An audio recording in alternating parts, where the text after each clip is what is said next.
আদিত্য সাক্ষাতের পাকস্থলী যেন গলতকরণ করা বিষাক্ত পিত্ত ছুঁড়ে ফেলার জন্য অধীর হয়ে উঠল। শিরা উপশিরা পর্যন্ত কেঁপে উঠছে, তার রক্তে বরফ জমে কঠিন হয়ে গেছে।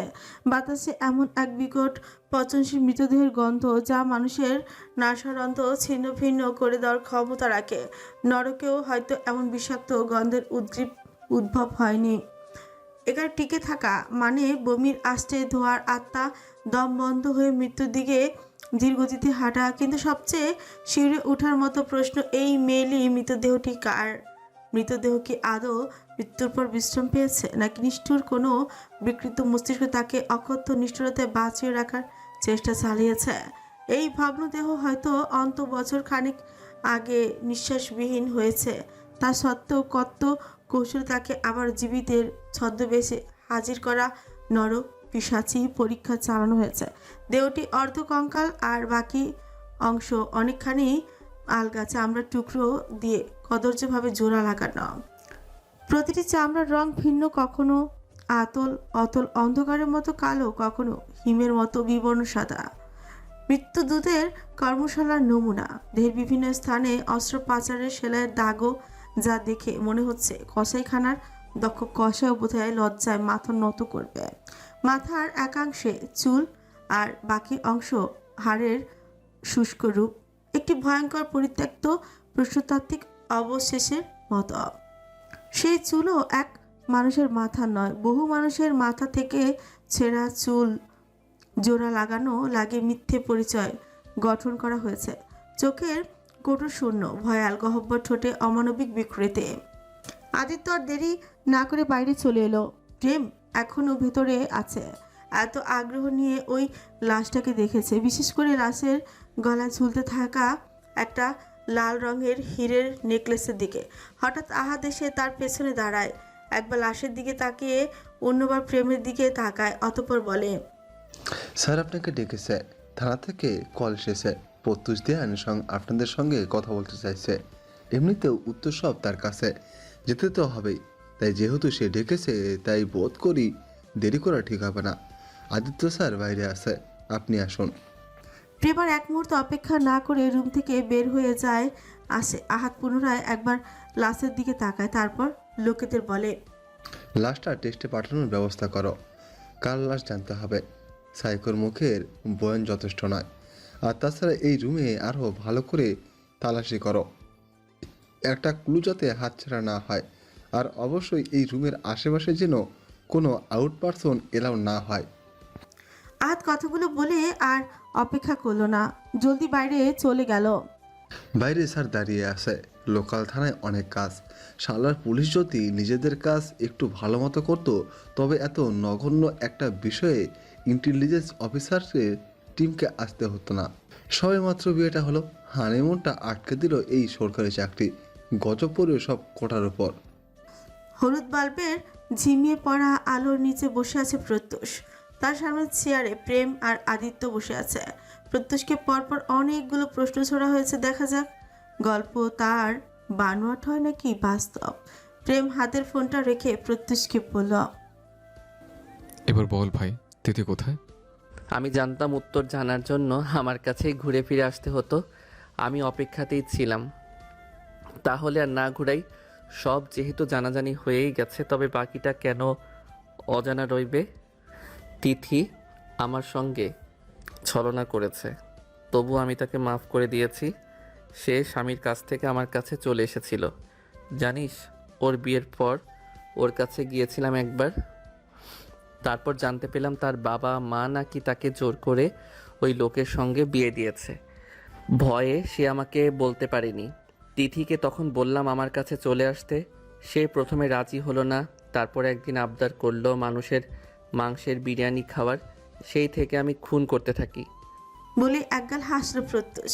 প্রেমের এইসব শুনে রাগ হচ্ছে। এসব তো সেই আগের কথাই, এক কথা বারবার শুনতে বিরক্ত লাগে। প্রেম টেবিলের উপর আঘাত করে উঠে গেল। প্রেম তেজি গলায় প্রত্যুষকে বলল, বাল, তোমার জন্য আমার বউয়ের সঙ্গে বিক্রি হতে পারছে না। আমার হানিমুনকে তুমি একেবারে বালমুন বানিয়ে দিয়েছ। এত বিক্রিয়া করে কি হবে? বংশবিস্তার বোঝো না চালার ভাই? আদিত্য টেনে টুনে প্রেমকে বাইরে নিয়ে এলো। প্রেমের রাগ হচ্ছে, প্রচণ্ড রাগ হলে তার আবার বউকে প্রচণ্ড আদর করতে ইচ্ছে করে। এই আচ্ছা মুসিবতে ফেসেছে সে, নইলে বউয়ের সঙ্গে ইতিপূর্বে দফায় দফায় বিক্রিয়া শেষ করলো। ধ্যাৎ, হাসপাতালে চলে যাবে নাকি? বউ তো তার অসুস্থ, কিন্তু প্রেম যে আর অপেক্ষা করতেও পারছে না। শরীরের শিরাগুলো কামড়ে ধরেছে।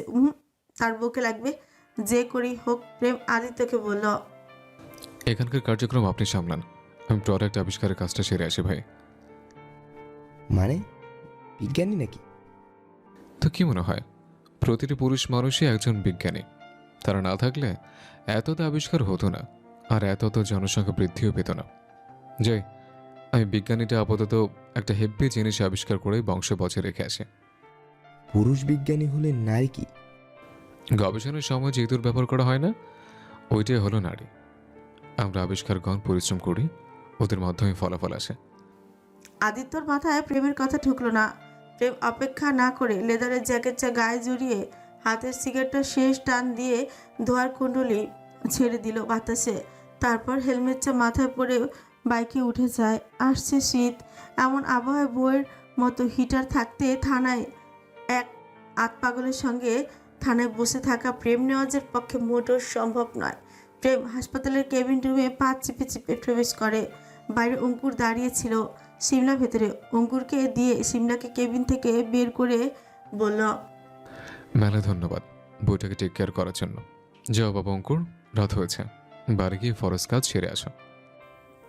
মানে ভেতর এসে জানেমান, তোমার সঙ্গে নয় ছয় খেলে মানে বোঝাচ্ছে। শালার ভাই ভালো হয়ে যাও।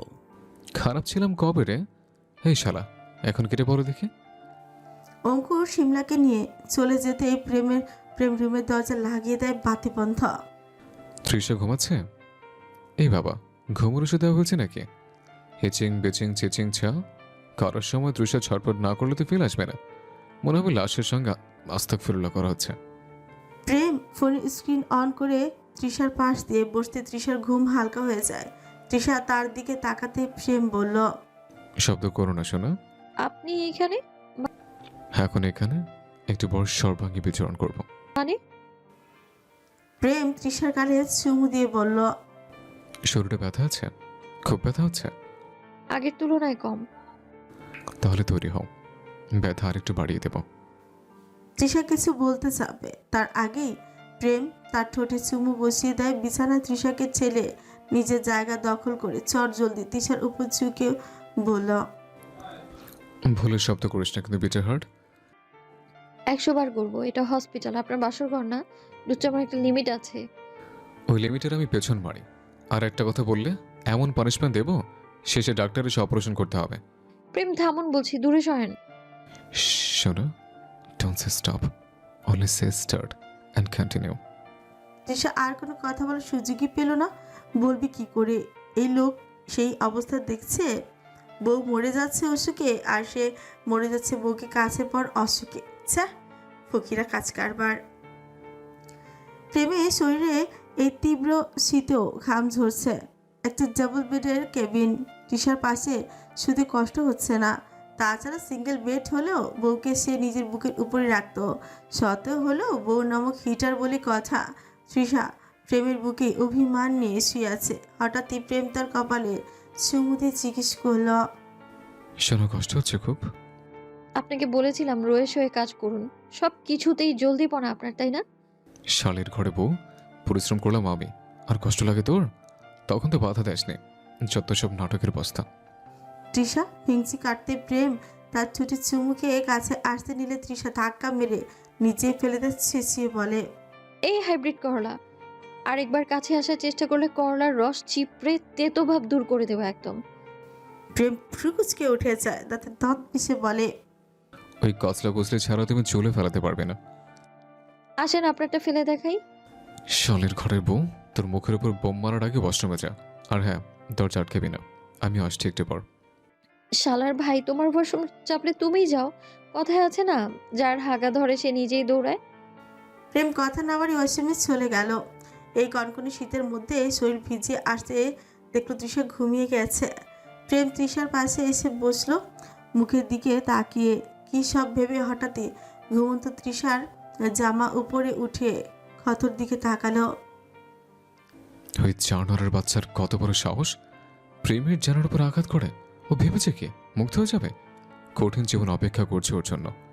জানের বদলে জান যাবে। প্রেম তৃষার ক্ষতের উপর আলতো করে চুমু দিয়ে জামা নামিয়ে গায়ে চাদর টেনে দেয়। জানালার কাছে আসতেই পেছনের কিছু কথা মনে পড়ে যায়। প্রত্যুষের কাছে যাওয়ার আগের ঘটনা। থানাতে প্রেমের জন্য অপেক্ষা করতেছিল হেতিজা। কালুর বাপ অনেক কষ্ট সিদ্দিক নেওয়াজকে হোটেলে নিয়ে গিয়েছেন। থানায় কেবল হেতিজা আর প্রেমা ছিল। প্রেম থানায় ঢুকতে না ঢুকতে হেতিজা তাকে আঁকড়ে ধরেন, কেঁদে কেটে চেঁচিয়ে আর্তনাদ করেই বলেন, আমার ছেলেকে ছেড়ে আমায় বন্দি করো। সে অসুস্থ তাই এমন কাজ করছে। ওর কোনো দোষ নেই। একজন অসুস্থ মানুষের কি কোনো শাস্তি হতে পারে? আমার ছেলে পাগল, সে অসুস্থ, অন্তত এই ওসিলায় তাকে ছেড়ে দাও। ছেলে ছাড়া আর কে আছে আমার বলো? ছেলে অসুস্থ তুমি কি করে জানো? তার মানে কি প্রত্যুষ যা যা করেছে সবই তুমি আগে থেকে জানতে? ফবি, প্রেম এক মুহূর্ত থমকে যায়, তারপর পুনরায় বলে, দেখো, তুমি আমাদের সত্য বলে সাহায্য না করলে তোমার ছেলের স্বাস্থ্য কমবে না। তাকে আর না পারবে কখনো দেখতে, না শাস্তি থেকে বাঁচাতে। হেতিজা একটা ঢোক গিলে কেবল, তারপর বলে, বলছি বাবা, সব বলছি। কেবল ছেলেটাকে রেহাই করো প্রেম বাবা। একটু নির্বিড় আলাপ করলে ভালো হতো না? প্রেম হাত দুটো বুকের কাছে ভাঁজ করে বলল। তদন্ত কক্ষের বাল্বের হলুদ আবহ বাতির নিচে বসে আছে হেতিজা। শীতের মুখে ঘাম চিপচাপ করে পড়ছে কপাল বেয়ে। সেদিকে পাত্তা নেই কারো, সবাই কান পেতেছে আছে তার ছোটের ফাঁকগুলি বেরিয়ে যাওয়া জবানের দিকে। হেতিজা প্রেমের দিকে একবার তাকালো, একটা ঘন দীর্ঘ নিঃশ্বাস ছেড়ে শুরু করলো। প্রত্যুষের সঙ্গে তিথি নামক মেয়েটির 7 বছরের সম্পর্ক ছিল। দুজনের মধ্যকার সম্পর্ক এতটাই গভীর ছিল যা দেখে বিবাহিত লাগতো। সাধারণ বিবাহিত মানুষদের মধ্যে দীর্ঘদিন যাবৎ সংসার করলে যেমন সম্পর্ক তৈরি হয় ঠিক তেমনই। প্রত্যুষ প্রায় তিথিকে বাড়ি নিয়ে আসতো। আমরা একসঙ্গে গল্প করতাম। প্রত্যুষের ইন্টেলিজেন্ট অফিসার হওয়ার সেই ছোট থেকেই খুব ইচ্ছে ছিল। মেধাবী ছাত্র বলতে পারো। প্রত্যুষ ঠিক করে রেখেছিল চাকরিটা পেলেই বিয়ের পিঁড়িতে বসবে। আমার আর প্রত্যুষের মধ্যকার সম্পর্ক ছিল বন্ধুর মতো। এত ব্যস্ততা, পড়ালেখার চাপে প্রত্যুষ মানুষদের সঙ্গে মিশতে পারত না। আমার সঙ্গে দিন শেষে সব শেয়ার করত। আস্তে আস্তে আমরা ভালো বন্ধু হয়ে উঠি। ছেলের শান্ত মুখটার দিকে একবার তাকালে দুনিয়ার কোনো কষ্ট আর কষ্ট মনে হতো না। বিশ্বাস করো, সেই ছেলে চাকরির প্রিপারেশন নেওয়ার সময় তিথি আচমকা তার সঙ্গে যোগাযোগ বন্ধ করে দেয়। তার মধ্যে টাকার লোভ জন্মায়। অনেক দিন আগ থেকেই হয়তো বুড়ো বেটা হাতিয়ে নেওয়ার ইচ্ছে ছিল। তাই তো আমার অমন ছেলেটাকে কষ্ট দিয়ে বিয়ে করেছে।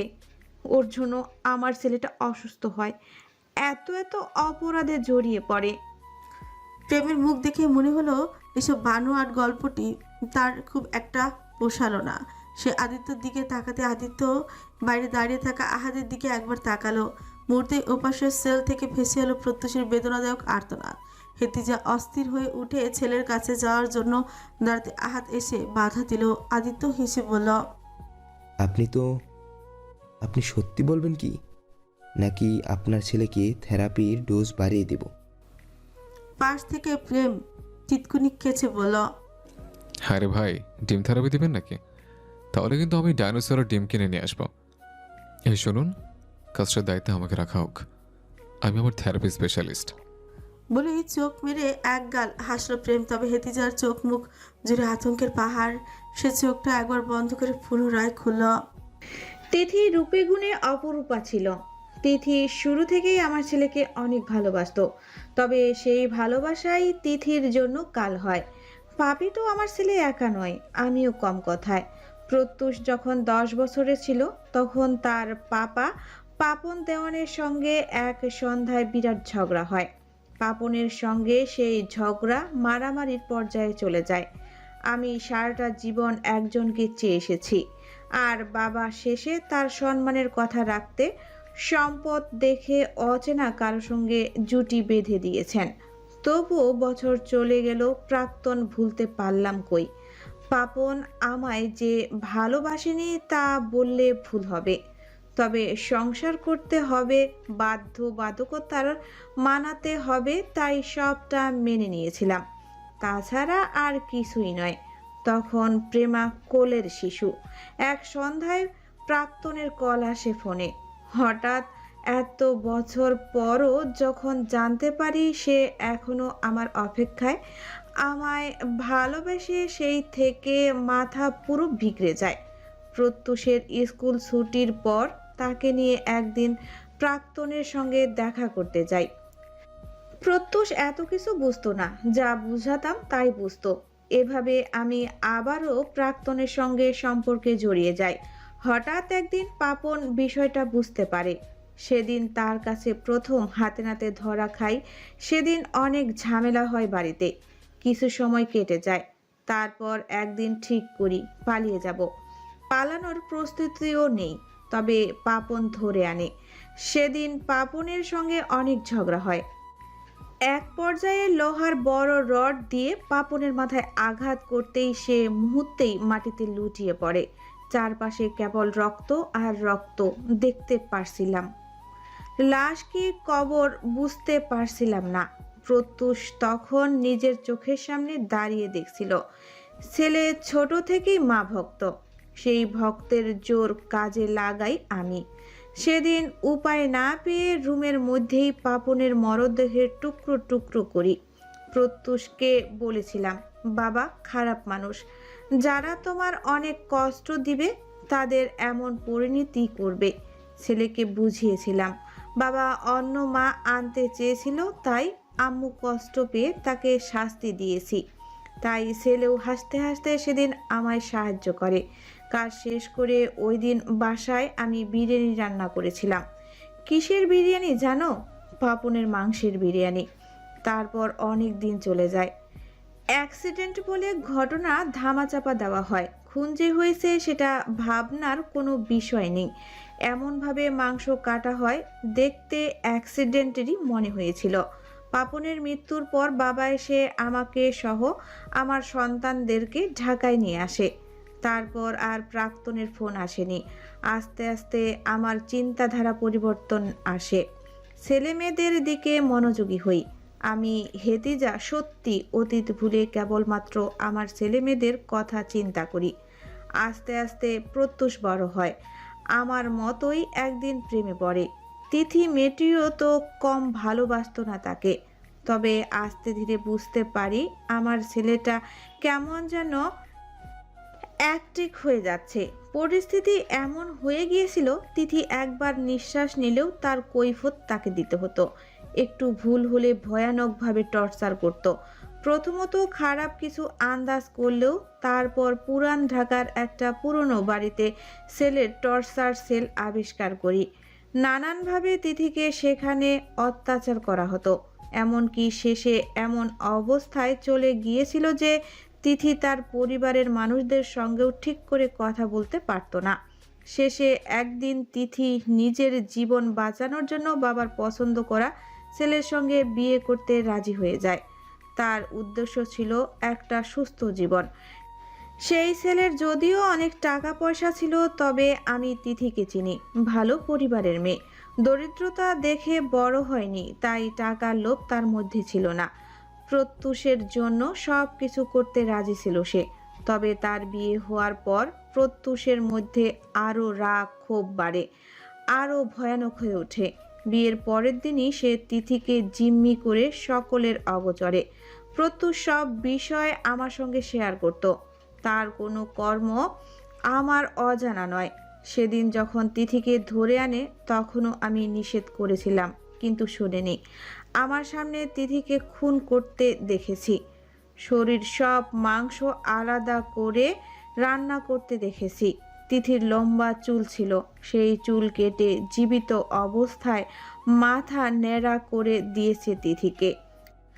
আর মারার পর কি মেরেছে? মারার কাজ তো জীবিত থাকা অবস্থাতেই করে ফেলেছে। আচ্ছা তোমরাই বলো, দোষ ওই তিথির না, আমার ছেলের সঙ্গে প্রেম করে অন্য কাউকে বিয়ে করলে তো পরিণতি এমন হওয়ার কথা ছিল। মেয়েটা এখনো বুঝলো না আমার ছেলে তাকে কত ভালোবাসতো। কেবলমাত্র ওই মেয়েটাকে ভালোবেসে আমার ছেলে পাপ করছে, তাই দোষী আমার ছেলে নয়, ওই মেয়ে তিথি। আদিত্য এক মুহূর্তের জন্য থমকে যায়, জিজ্ঞেস করে, তাহলে যে আপনার ছেলে বলল তিথি মরেনি, ওই রুমে তিথিও ছিল, সেই সব কি? আদিত্য আরও কিছু প্রশ্ন করার আগে হাসপাতাল থেকে ডক্টরের কল আসে। আদিত্য কেবল জিজ্ঞেস করে, লাশটা কার? সেটা জানা যায়নি। হঠাৎ আহাত দৌড়ে সেলের মধ্যে প্রবেশ করে। হেতিজা তখনও চোখ, তাকে করা প্রশ্নের এখনো কোনো জবাব তার কাছে নেই। আহাতকে বিচলিত হতে দেখে আদিত্য জিজ্ঞেস করে, কি হয়েছে, কোনো সমস্যা? স্যার, লাশের গলায় যে লকেটটা ছিল তা খুলতে সক্ষম হয়েছে। সেখানে ছবি আছে, আই থিঙ্ক ভিকটিমের ছবি। কই দেখি। আদিত্য লকেটটা হাতে নেয়। ছবিটার দিকে তাকানোর আগেই লকেটটা টেনে প্রেম নিজের হাতে তুলে নেয়। ছবিটার দিকে তাকাতে আওড়ায়। ও মাই গড, তিথি? প্রেম হাসপাতালে মর্গে যায়। আপাতত ভয়ানক এই লাশটাকে রাখা হয়েছে মর্গেই। লাশগুলো ফুল হবে পুরোটা জুড়ে, মানুষের আলগা চামড়া কেবল লাগিয়ে দেওয়া হয়েছে জোর করে। বিশ্রী বিদঘুটে গন্ধ যে বের হচ্ছে, দম ফেলা মুশকিল। প্রেম লাশের দিকে একবার তাকিয়ে হাতে লকেটের দিকে তাকাল। এত বছর ধরে এভাবে হাড়গোড় পড়েছিল, এসব দেখে কি মানুষ চেনা যায়? লাশের গায়ে যখন এই লকেটটা দেখেছিল তখনই পরিচিত মনে হয়েছিল, তবে খেয়াল করতে পারছিল না এই লকেট সে দেখেছিল এর আগে। এত চিন্তা ভাবনা করার পর শেষে এখন মনে তিথি জন্মদিনে প্রত্যুষ তাকে এই গিফট করেছিল। এটা কেনার সময় অনেকগুলো অপশন দেখিয়েছিল প্রেমকে। প্রেম নিজেই এই লকেটটা পছন্দ করে দিয়েছিল। হেতিজা খুনি, তারও শাস্তি হবে, তবে তার চেয়ে আগে মা ছেলের মানসিক চিকিৎসার দরকার। কারণ কোনো সুস্থ মানুষ তো 3-4 বছর যাবৎ একটা মৃতদেহের সঙ্গে থাকতে পারে না। মানসিক ভারসাম্যে সমস্যা দেখা দেওয়ার ফলেই তো এই হাল। তৃষাকে যখন জিজ্ঞেস করা হয়েছিল রুমের ভেতর নাকি তিথি ছিল, তাকে দেখেছি কিনা, তখন সে কেন এমন প্যানিক অ্যাটাক করেছে এবার বুঝতে পারছে প্রেম। আসলে ওই রুমে তিথি নামক কেউ ছিলই না। তিথিকে প্রত্যুষ অনেক আগেই হত্যা করেছিল। 3-4 বছর যাবৎ সে এই লাশকে জীবিত ভেবে তার সঙ্গে শারীরিক সম্পর্কে গিয়েছে। যেই সকল মেয়েরা অন্য ছেলেদের বিয়ে করত তাদের একটা লিস্ট তৈরি করত প্রত্যুষ। আইনের চাকরিটা এই ক্ষেত্রে তার জন্য বেনিফিট হিসেবে কাজ করত। সে ওই ধরনের মেয়ে মানুষ খুঁজে খুঁজে টার্গেট করে মারত। মেরে তাদের চুল সংগ্রহ করত, এক এক সময় এক এক পার্টের মাংস চামড়া কেটে সংগ্রহ করত, আবার শরীরের কোমল অংশ থেকেও মাংস কেটে সেগুলো দিয়ে বিরিয়ানি রান্না করে খেত। কত ভয়ানক মানসিক সমস্যা। প্রত্যুষ যখন তিথিকে হত্যা করে তখন তার মানসিক অবস্থা ঠিক ছিল না, তবে হত্যা করার পর সেই মানসিক অবস্থা হঠাৎ করেই এমন ভয়ানকভাবে অন্য রূপ একাই নিয়েছিল, নাকি এর পেছনেও কারো হাত ছিল? এই গল্পে কিছুটা সমাধান হয়েছে, আরও অনেকটা রহস্য হয়ে মস্তিষ্কে জটলা পাকাচ্ছে। এবার রহস্য উন্মোচনের প্রেম যাকে সর্বশেষে রেখেছে, আশা করা যায় সে অনেক কিছুই জানে, কারণ ঘটনাগুলো এতদিন যাবৎ নেওয়াজ বাড়িতেই হয়েছে। আর নেওয়াজ বাড়ির একটা পাতা নাড়ার শব্দ যেই মহান ব্যক্তি সবার আগে টের পান, অন্তত বাড়ির মধ্যে লুকিয়ে থাকা এত সব গল্প সে জানবে না? তার অজান্তে হয়েছে? ভাবলে হাসি পায়। হঠাৎ মর্গে কেউ একজনের প্রবেশ করলো। প্রেম পেছনে না ফিরে সেই প্রবেশকারীর পায়ের শব্দ আন্দাজ করতেই পারলো কে তার পেছনে দাঁড়িয়ে আছে। প্রেম পকেটে হাত গুজে পেছনে না ফিরে প্রশ্ন করলো, এবার তোমার পালা। সত্য বলবে নাকি মিথ্যে তা তোমার বিষয়, তবে জীবনগুলোকে অন্ধকার আর ঠেলে দিও না। পাপ কারা ঢাকে জানো? যারা সবচেয়ে বড় পাপী হয়, যাদের বিরাট কোনো পাপ লুকায়িত আছে। তোমার কোন পাপ লুকায়িত জানতে পারি? প্রেম এবার পেছনে ফিরে তার দিকে তাকায়। সিদ্দিক নওয়াজকে দাঁড়িয়ে থাকতে দেখে মুচকে আসে। সিদ্দিক নওয়াজের মুখটা কেমন গম্ভীর আর শুকনো ঠেকছে। সে প্রেমকে বলল, চলো একটু বাইরে হাঁটাহাঁটি করে। প্রেম কথা না বলে এগিয়ে এলো। হয়তো সে বাইরে খোলা হাওয়ায় যেতে ইচ্ছুক। দুজনেই অন্ধকার রাস্তায় পাশাপাশি হাঁটছে। মোকলেস আসতে চেয়েছিল সঙ্গে, কিন্তু তবে সিদ্দিক নেওয়াজ নিষেধ করে দিয়েছেন। সিদ্দিক নেওয়াজ অন্ধকার আকাশের দিকে চেয়ে বলেন, কিছু গল্প আমাদের না জানাই ভালো, তবে সেই গল্পের রহস্যের নিকট যখন কেউ পৌঁছে যায় তখন তার রহস্য উদ্ধার না করে ফেরার উপায় থাকে না। আমি মিথ্যের চাদর দিয়ে সেই রহস্য ঢেকে রেখেছিলাম, তুমি তা সত্যটা দিয়ে তুলে ফেলেছো। এখন পুরোটা না জানা অবধি তুমি নিজেও কবু শান্ত হবে না, শান্তি পাবে না। তাহলে শোনো, তোমার ফুপু হেতিজা ছোট থেকেই পাগলাটে ছিল। প্রথমে আমি আর তোমার দাদি রেক্সোনা ভেবেছিলাম ছেলে মানুষে হয়তো, বাচ্চা মানুষ সব আস্তে আস্তে ধীরে ঠিক হবে। তারপর সমস্যা বাড়তে থাকলো। তোমার বাবা পরাগ নিয়ে যাওয়ান শান্ত স্বভাবের হলেও হেতিজা বিগত মস্তিষ্কের হতে শুরু করলো। হেতিজার বয়স তখন 5 বছর। স্কুলে ভর্তি করা হয় তাকে। প্রথম দিনই পেন্সিল ঢুকিয়ে সহপাঠীর চোখ অন্ধ করে যখন দিয়েছিল, তখনই যদি কোনো ব্যবস্থা নিতে পারতাম। যার ছেলের চোখ নষ্ট হয়েছে বেচারা গরিব ছিল বলে কোনো একটাভাবে ঝামেলা এড়াতে পেরেছিলাম। হেতিজার ছোট থেকেই দেখলাম একা একা কথা বলতো, কার সঙ্গে কথা বলতো জিজ্ঞেস করতে কত মানুষের নাম বলতো। এভাবে হেতিজা বড় হয়, তার পাপ বাড়তে থাকে, আর আমরা অসহায় বাবা মা মেয়ের ভালোর জন্যই তার করা পাপ ধামাচাপা দেওয়া শুরু করে। একটা সময় পরে পাপনের সঙ্গে বিয়ে ঠিক করলাম।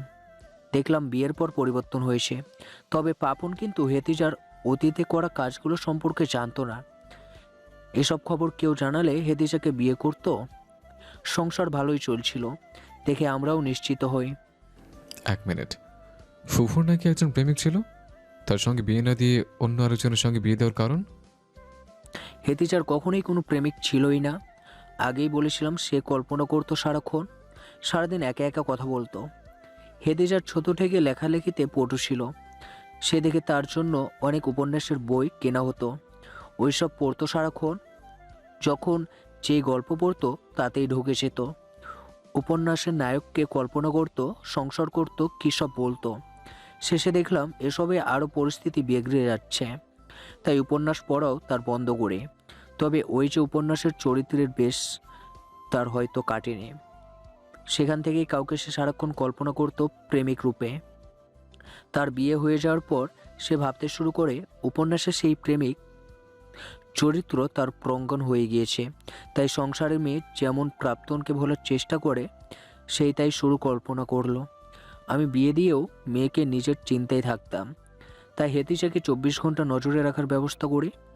তারপর একদিন জানতে পারলাম প্রস্তুতকে নিয়ে স্কুলে যাওয়ার সময় পার্কে সে একা একাই কার সঙ্গে কথা বলে। দিনকে দিন এই সমস্যা বৃদ্ধি পায়। আফসোস লেগেছিল, কারণ হেতিজার অনেক চিকিৎসা করা হয়। ওকে বিদেশ থেকেও চিকিৎসা করে এনে বিয়ে দিয়েছিলাম। ভেবেছিলাম সমস্যা বুঝি শেষ। তারপর বুঝলাম এই সমস্যা শেষ নয়, বরং নতুন করে শুরু। যা ভয় পেয়েছিলাম তার চেয়ে দ্বিগুণ সমস্যা হয়। হেতিজা মনে করতে শুরু করে স্বামী পাপন তার এবং তার প্রাক্তনের মাঝে বাধা হয়ে দাঁড়াচ্ছে, তাই স্বামীকেই সে হত্যা করে। কিন্তু ফুফু বলল তার স্বামী নাকি তাকে এবং তার প্রাক্তনকে একসঙ্গে দেখেছে আর সন্দেহ করেছে। আর বলছিলাম ফুফু সব কল্পনা, কিন্তু পাপন সে তোর ফুফুর প্রাক্তনকে দেখেনি, তাহলে সে ঝগড়া বিবাদ কেন করেছে? আর প্রত্যুষকে তো ফুফু সব জায়গায় নিজের সঙ্গে করে নিয়ে যেত। যখন সে দেখেছে তার মা পার্কে কোনো মানুষের সঙ্গে নয়, বরং একে একাই কথা বলছে, তাহলে সে চুপ ছিল কেন? কিছু বলেনি কেন? পাপন কোনো প্রাক্তনকে নিয়ে ঝগড়া করেনি। হেতিজা নিজেই সারাদিন তার কাছে প্রাক্তনকে নিয়ে আলোচনা করত। একসময় সে বিরক্ত হয়ে যায়। কোনো পুরুষই তার স্ত্রীর মুখে অন্য পুরুষের কথা সহ্য করতে পারবে না, স্বাভাবিক। তাই হেতিজার ওপর সে নজর রাখতে গিয়ে আবিষ্কার করে তার সেই জটিল রোগের বিষয়। একে একে কথার বিষয়টি কারোর সঙ্গে।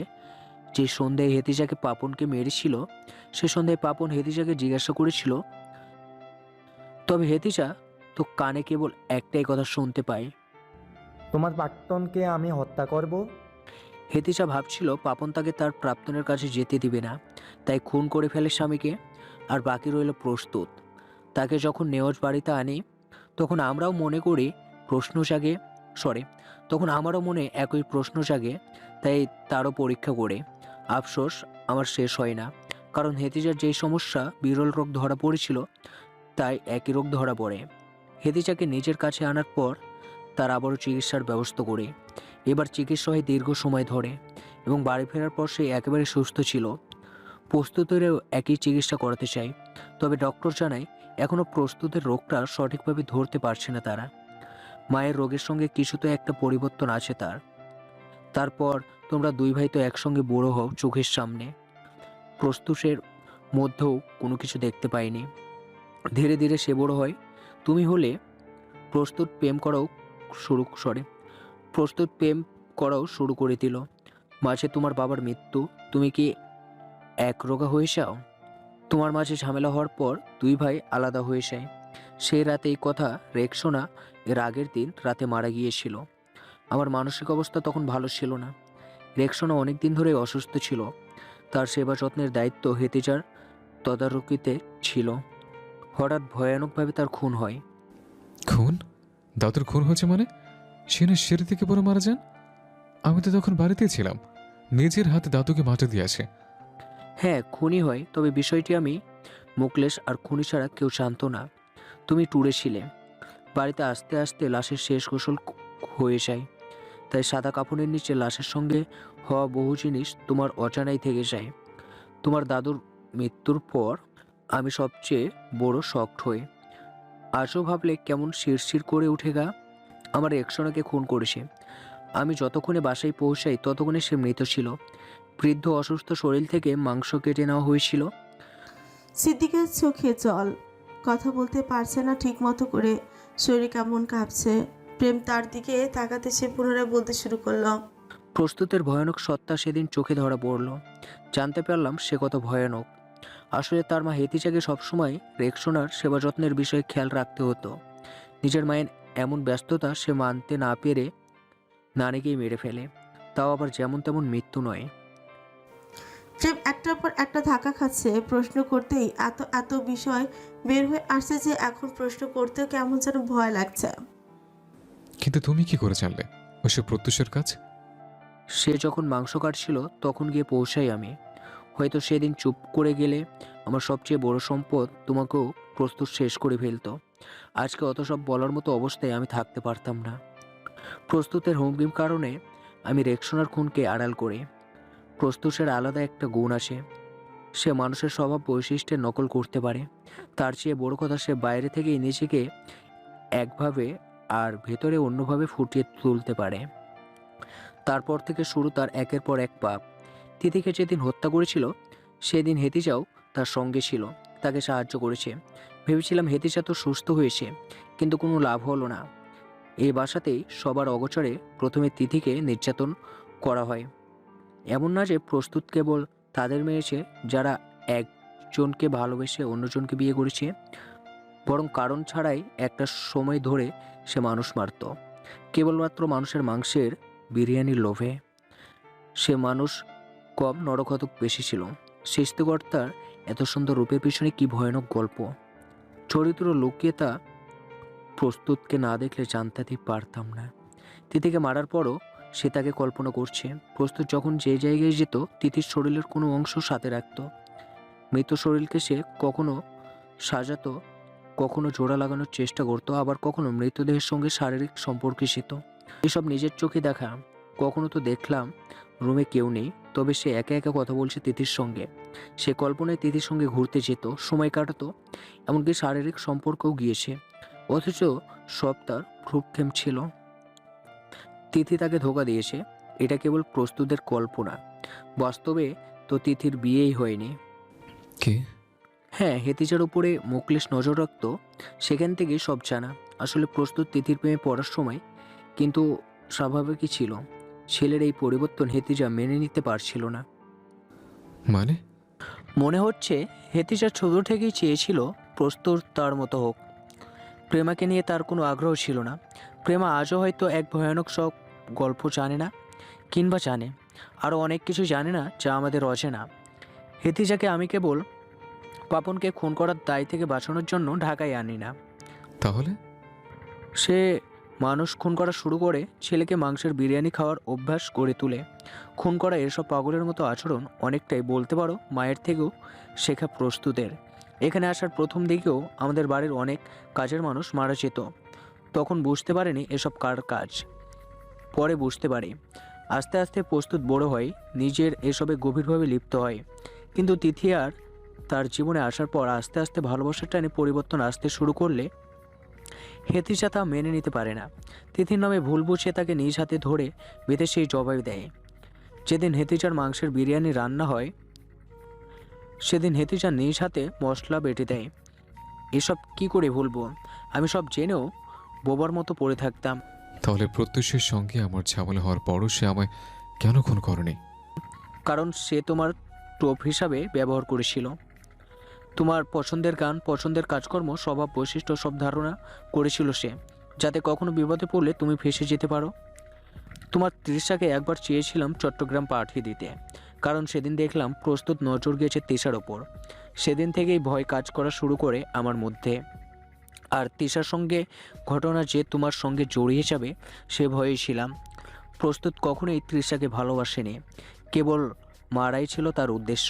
আর হেতিজা তৃষাকে ছেলের বউ বানাতে চেয়েছিল মূলত তৃষাকে প্রস্তুতের হালাল শিকার বানানোর জন্য।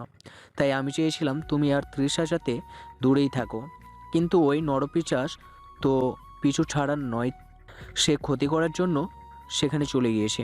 আমি দাদা হিসেবে ব্যর্থ প্রেম।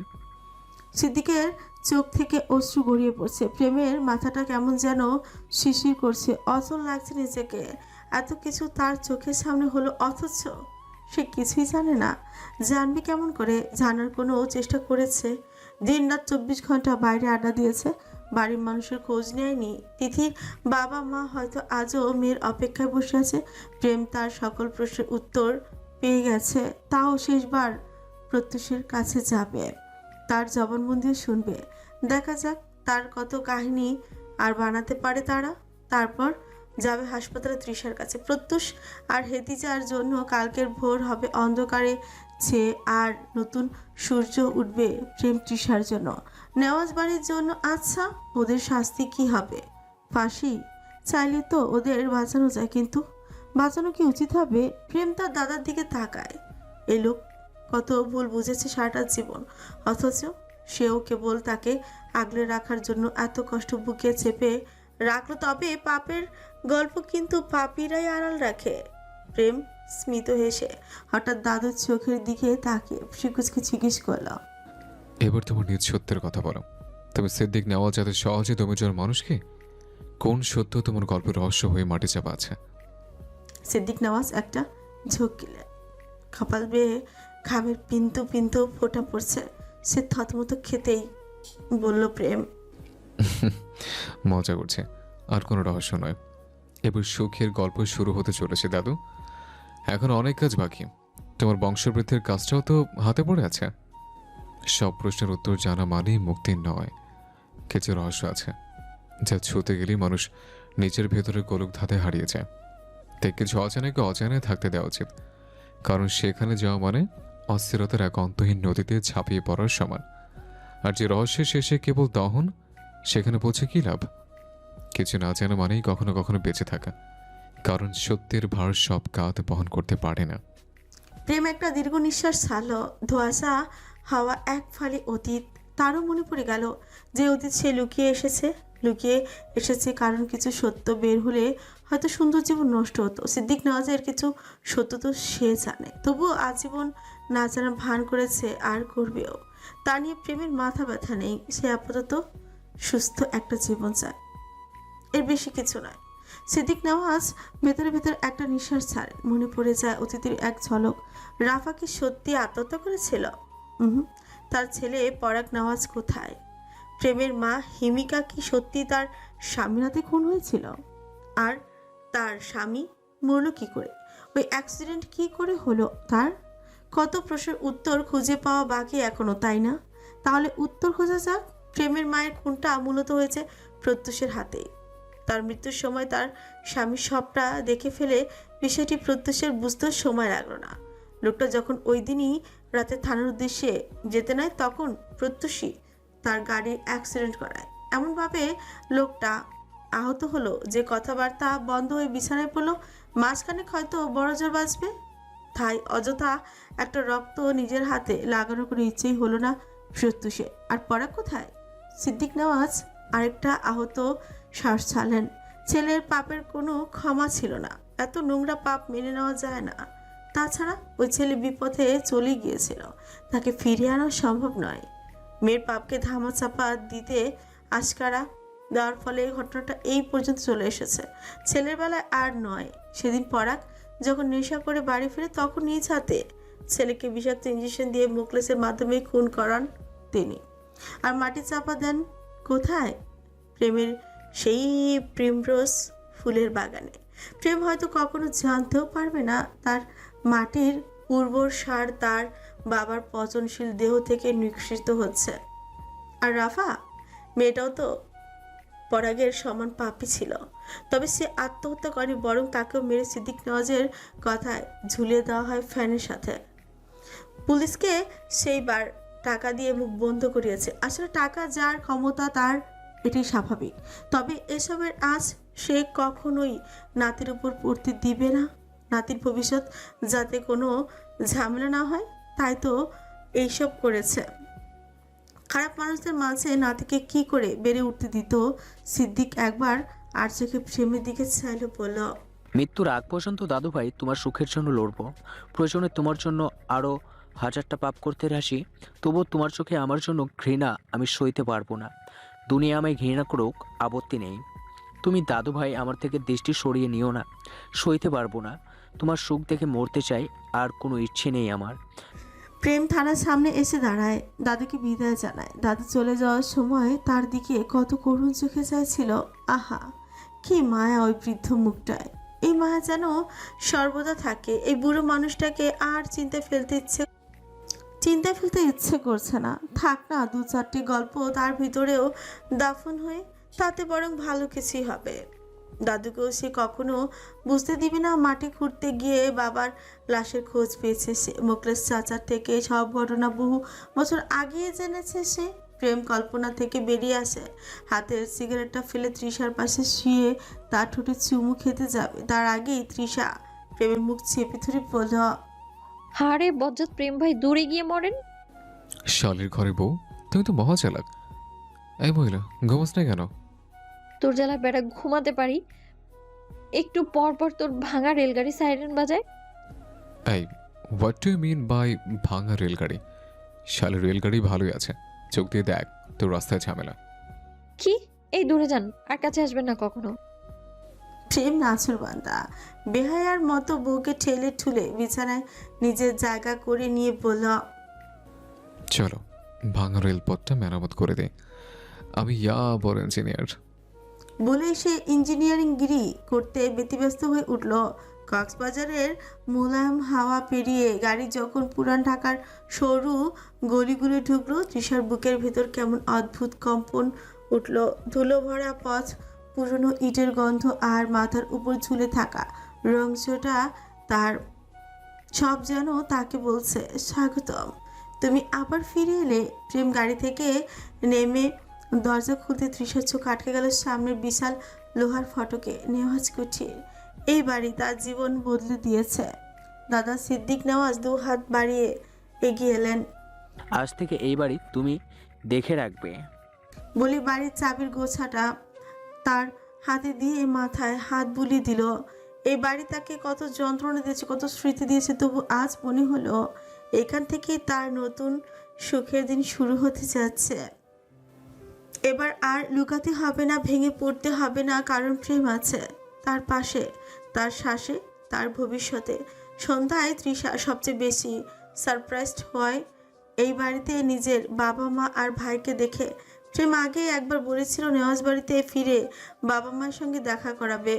সে এত ব্যস্ততার মধ্যেও নিজের কথা রেখেছে।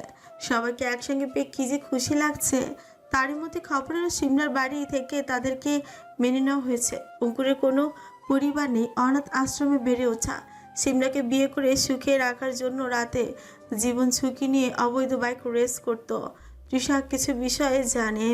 নীলগিরির হোটেল রুমে একদিন যখন সে রাত করে প্রেমের জন্য আনা পুতুলের চুলটা রং করার জন্য হেয়ার কালার আনতে বলে হোটেল কর্মীকে, সেদিন রাতে অঙ্কুরকে হোটেলের লবিতে দেখেছিল। ছেলেটার সঙ্গে সেই দিন কিছু কথাবার্তা বলে পরিস্থিতি জানতে পারে। আহা, মানুষের জীবন এখন সুখ করতে পারলেই হয়েছে। প্রেমের বাসায় আসার পরপরই দাদুর সঙ্গে কথা হয়। এখন থেকে নেওয়াজের পারিবারিক ব্যবসা সে নিজ হাতে সামলাবে। দেরিতে হলেও তো সুবুদ্ধি হয়েছে, এটাই বা কম কিসের। প্রেমাটা এতক্ষণ তৃষার সঙ্গে ছিল, মেয়েটার উপর এতদিন তলে তলে অত্যাচার হয়েছে, আর সে কেবল চুপিসারে সহ্য করে গেছে সব। দুনিয়াটা একটা আজব রঙের কারিগর। প্রেমকে কখনো প্রেমা পছন্দই করতো না। ওইসব তার মা হেতি যা ইচ্ছে করে করিয়েছে। যেদিন প্রেমা না করতে চাইতো ওই দিনই খাবার বন্ধ করে দিত, রুমি ইচ্ছে মতো শাস্তি দিত। আহা কি ছিপন! ভয় মেয়েটা চুপ হয়ে থাকতো। তৃষা কাঠের বাড়িটার বারান্দায় এসে দাঁড়ায়। এই বাড়িটা এখনো তারও, যখন খুশি যেখানে খুশি সেও যেতে পারবে। সে বেডরুমে প্রবেশ করতে প্রেমের সঙ্গে কাটানো সে সুন্দর স্মৃতিগুলো চোখের সামনে ভাসতে শুরু করে। হঠাৎ প্রেম পেছন থেকে তাকে জড়িয়ে ধরল। সোনা, অলরেডি ভূতের মুভিটা কিন্তু ছেড়েছে, তুমি আসছো না কেন? প্রেম জিজ্ঞেস করি। প্রেম তৃষাকে নিয়ে বেডরুমে গেল। ল্যাপটপে ভূতের মুভি ছেড়েছে, ঘরটা পুরো অন্ধকার। প্রেম আর তৃষা সোফা পাশাপাশি বসে হরর মুভি দেখছে। হঠাৎ স্ক্রিনে জাম্প স্কেয়ার।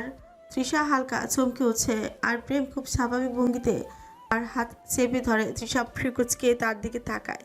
এই ব্যাটা হাড়ে হাড়ে বজ্জাত। প্রেম নেওয়াজ খালি ছোঁয়ার বাহানা খুঁজছে। তৃষা কি এইসব ফকিরা জিনিসে ভয় পায় না কিচ্ছা? তবে কিছুক্ষণের মধ্যে হরর মুভির শব্দে দুজনই গা শিউরে ওঠে। দুজন বসে থাকে কাছাকাছি অযথাই। তৃষা তখনও বুঝতে পারছে প্রেম নেওয়াজ সুবিধার লোক না, একটু একটু করে কাছে আসা, তাই না? সব বুঝে এই তৃষা। এসব কেন দেখছেন? আমায় ভয় দেখাতে? বিক্রি শুরু করার এক ধরনের প্রসেস, বোঝো না আমার সোনা? অন্ধকার রুমে জানালা দিয়ে বাগানের ল্যাম্পপোস্টের হলুদ আলো ঢুকে দেওয়ালে হালকা ছায়া ফেলছে। তৃষা শীত করছে। সে সোফা থেকে উঠে খাটে উঠে যায়, গায়ে কম্বল জড়ায়। প্রেমও তার পেছন পেছন খাটে এসে বসলো। গায়ে কম্বল জড়ালো, ল্যাপটপ চা তার কোলে। হঠাৎ তার শীতল অবৈধ হাত তৃষার গা ছুতেই সে কেঁপে উঠছে।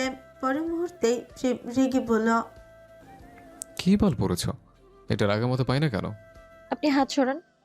ওটা ক্লোজেটে যাও, ওখানে দেখো একটা শপিং ব্যাগ আছে, তাতে যা রাখা আছে একবার পরে আসো তো। পারবো না। আমি ওটা নিয়ে আসলে কিন্তু নিজে পড়িয়ে দেব। আরে বাবা, যাচ্ছি তো। শালের ঘরের বউ, কদিন পর তোর আন্ডা বাচ্চার বাবা হব, আর তুই কিনা আমায় বাবা ডাকিস? নসবিল্লা, আল্লাহ সইবে না। আরে যাও আগে। কিছুক্ষণের মধ্যে তৃষা সাদা রঙের একটা মিনি স্কার্ট আর মিনি টপস পরে হাজির। এই ঠান্ডার মধ্যেও এইসব কি অত্যাচার! প্রেম তৃষাকে নিচ থেকে ওপর পর্যন্ত একবার পর করতে তৃষা লজ্জায় মাথা নিচু করে ফেলল। প্রেম হাত বাড়িয়ে তৃষাকে নিজের কাছে এনে বসায়। গায়ের উপর কম্বল জড়িয়ে নিজের হাতের দিতেই শিরশির করে উঠল তৃষার শরীর। মুখ দিয়ে বেরিয়ে এলো, প্রেম। Don't make a noise. তৃষার শরীর যখন এই গরম হাতের উষ্ণ আর সহ্য করতে পারছিল না, তখনই প্রেম বাঁকা হেসে গায়ের উপর থেকে কম্বলটা সরিয়ে দেয়। খাটের থেকে নিচে নেমে জিজ্ঞেস করে, ওয়াইন আছে? উফ, কি গরম যে লাগছে। প্রেম গা থেকে টি শার্ট খুলে সোফার উপর ফেলে সিঁড়ি বেয়ে নিচে নামতে তৃষা তার পেছন নিচে নেমে আসে। প্রেম তাকে দেখে গ্রানোফোনে গান ছেড়ে কিচেনে আসে। তৃষাও তার সঙ্গে। প্রেম হঠাৎ তৃষাকে কিচেন চপে বসিয়ে দিল। প্রেমের আবদারে মেটাতে মিনি টপসের সঙ্গে মিনি সাদা রঙের স্কার্টটাও পরেছে সে। এত ছোট ছোট জামা ওই জিন্দিগিতে কখনো পরেনি সে। লজ্জা করছে তার। প্রেম গ্লাসে ওয়াইন ঢেলে তৃষার হাতে এক গ্লাস ধরিয়ে তার সঙ্গে চিয়ার্স করে চুমুক দিয়ে দিল। পরক্ষণেই গ্লাস রেখে তৃষাকে আরো শক্ত করে জড়িয়ে ধরল তার নগ্ন বুকে। পরনে কালো রঙের একটা জিন্স, গলায় ঝুলতে থাকা কালো রঙা চেইন, গিটারের মতো দেখতে লকেট কেবল ঝুলছে। চুলগুলো এলোমেলো, কি অসাধারণ লাগছে। প্রেম তৃষার মুখের কাছ থেকে আলতো করে চুল সরিয়ে দিয়ে অপেক্ষা না করে শক্ত চুমু বসিয়ে দিল ছোঁচে। আরও দুজন অজানায়। দুনিয়ার অনাকাঙ্ক্ষিত ইচ্ছের স্রোতে গ্রামোফোন ভেতরে তখনও রুমে বাজছে তার আপন তালে। প্রেম তৃষার এক সূত্রে গাথা মিলনে সাই দিয়ে বাজিয়ে চলছে আপন সঙ্গীত। जाने कैसे बांधी तूने आँखियों की डोर, मन में रखी जा चलाया तेरी ओर, मेरे चेहरे की सुबह जुल्फों की शाम, मेरा सब है कुछ है भी अब से तेरे नाम, नजरों ने तेरी छुआ तो है ये जादू हुआ, होने लगी हूँ मैं हंसी, आफरीन आफरीन आफरीन आफरीन आफरीन आफरीन। হঠাৎ তৃষা হাঁপিয়ে উঠছে। প্রেমের সঙ্গে পাল্লা দিয়ে তার পক্ষে অসম্ভব বিষয়। তবে প্রেমের ধ্যান খেয়াল অন্যদিকে। সে তৃষাকে আরও গভীরভাবে নিজের কাছে টেনে নেয়। তৃষা প্রেমকে বাধা দিয়ে জিজ্ঞেস করল। এখানে নয়। প্রেম সেই বাধা উপেক্ষা করে তৃষার গলা আলতো করে চেপে ধরে ঠোঁটের গভীরতায় হারিয়ে মৃদু শ্বাস নিয়ে বলে, শোনো, এখানেই। পুরান ঢাকায় আসার পর আজকে 1 সপ্তাহ কেটে গেল। এতদিন শুয়ে বসে কাটিয়েছে তৃষা। তবে কাল রাতে ইউনিভার্সিটি থেকে কল এসেছে, সামনে পরীক্ষা। সেই পরীক্ষার নোটিশ দেওয়া হয়েছে। তৃষার সেই থেকে মাথা কাজ করছে না। একসময় মনে হতো পড়ালেখা ছাড়া জীবন চলবে না। এখন মনে হচ্ছে প্রেমের সঙ্গে প্রেম না করে ভার্সিটিকে পড়াশোনা করলেই বোধহয় জীবনটা তেজপাতাই হয়ে যাবে। তৃষার ভোরে 2বার বমি হয়েছে। রাতে খাবার বেশি খেয়েছে বলেই হয়তো এমন লেগেছে। প্রেম ভরে ডাক্তারের কাছে নিয়ে যেতে চেয়েছিল, কিন্তু ওই ডাক্তারের কাছে গিয়ে পয়সা নষ্ট করে কে? মাথা ব্যথা হলে একেবারে মাথা থেকে পা পর্যন্ত ওষুধের লিস্ট বানিয়ে বিল ধরিয়ে আমজনতার টাকায় চষে খায়। একদিন তৃষা প্রেম নেওয়াজের মতো ভুয়া ইঞ্জিনিয়ার হয়ে ওই ব্যাটাদের ওপর এমন এক্সপেরিমেন্ট করবে না বলেই মুখটা ভেঙচি কাটল। ভার্সিটিতে আজ আসতে একটু দেরি হয়ে গেল। প্রেমের একটা কাজ থাকায় সে কেবল নামিয়ে দিয়ে চলে যায়। ছুটি হলে নিতে আসবে। প্রেম কিছুক্ষণ ক্লাস করে শেষে বোরিং হয়ে পেছনের দরজা দিয়ে বের হয়ে বাইরে এসে বসলো। সিমরার সঙ্গে কথা বলতে পারেনি। বের হোক সে, তখন কথা বলা যাবে। তৃষা চত্বরে এসে বসলো। এই চত্বরে একবার ঘৃণা ভরা দৃষ্টি নিয়ে সে প্রেমের দিকে তাকিয়েছিল। সেদিন প্রথম প্রেমের গানের গলায় মুগ্ধ হয়েছিল সে। এখনো মনে পড়ে সেই সব দিনের কথা। সুন্দর দিনগুলো স্মৃতি রেখে সহজেই হারিয়ে যায়। তৃষা বসতেই হঠাৎ একটা ছেলে এসে তার পাশে বসল। তৃষা পাত্তা দেয় না। ফোনটা হাতে নিয়ে ফেসবুকে ঢুকতে হঠাৎ যা দেখলো তাতে তার চোখ ছানা পড়া। আধারে কনসার্ট হবে, তাও 2 দিনের মাথায়। তৃষার হাত পা কাঁপতে শুরু করলো। কত অপেক্ষা করেছে এই কনসার্টটার জন্য সে। অবশ্যই তাহলে, কিন্তু টিকিট? সে টিকিট কোথায় পাবে? আজ ভার্সিটিতে পৌঁছাতে তৃষার একটু দেরি হয়ে গেল। প্রেম কেবল গেট পর্যন্ত নামিয়ে দিয়ে নিজের কাজে চলে গেল। ছুটি হলে নিয়ে যাব। এই বলে তৃষা মাথা নেড়ে কিছুই বলল না। ক্লাসে ঢোকার সাথে সাথে তার বুকের ভেতর বিরক্তির হাহাকার উঠল বায়োলজি।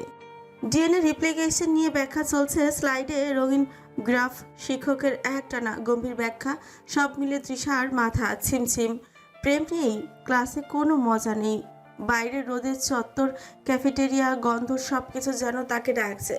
সে চেয়ারে বসে থেকে থেকে আর না পেরে সাইলেন্ট ফোন বের করে সময় দেখে। মাত্র 10 মিনিট হয়েছে। উফ, আর কত? তৃষা মনে মনে বলেই আবার সামনে তাকিয়ে থাকার ভান করে। শেষমেশ বিরক্তি চরম পৌঁছালো সে। চুপচাপ বই গুছিয়ে নিল। পেছনে সারিতে গিয়ে কেউ বুঝবার আগেই বের হয়ে গেল বায়োলজির সেই নিরলস লেকচারার থিয়েটার থেকে।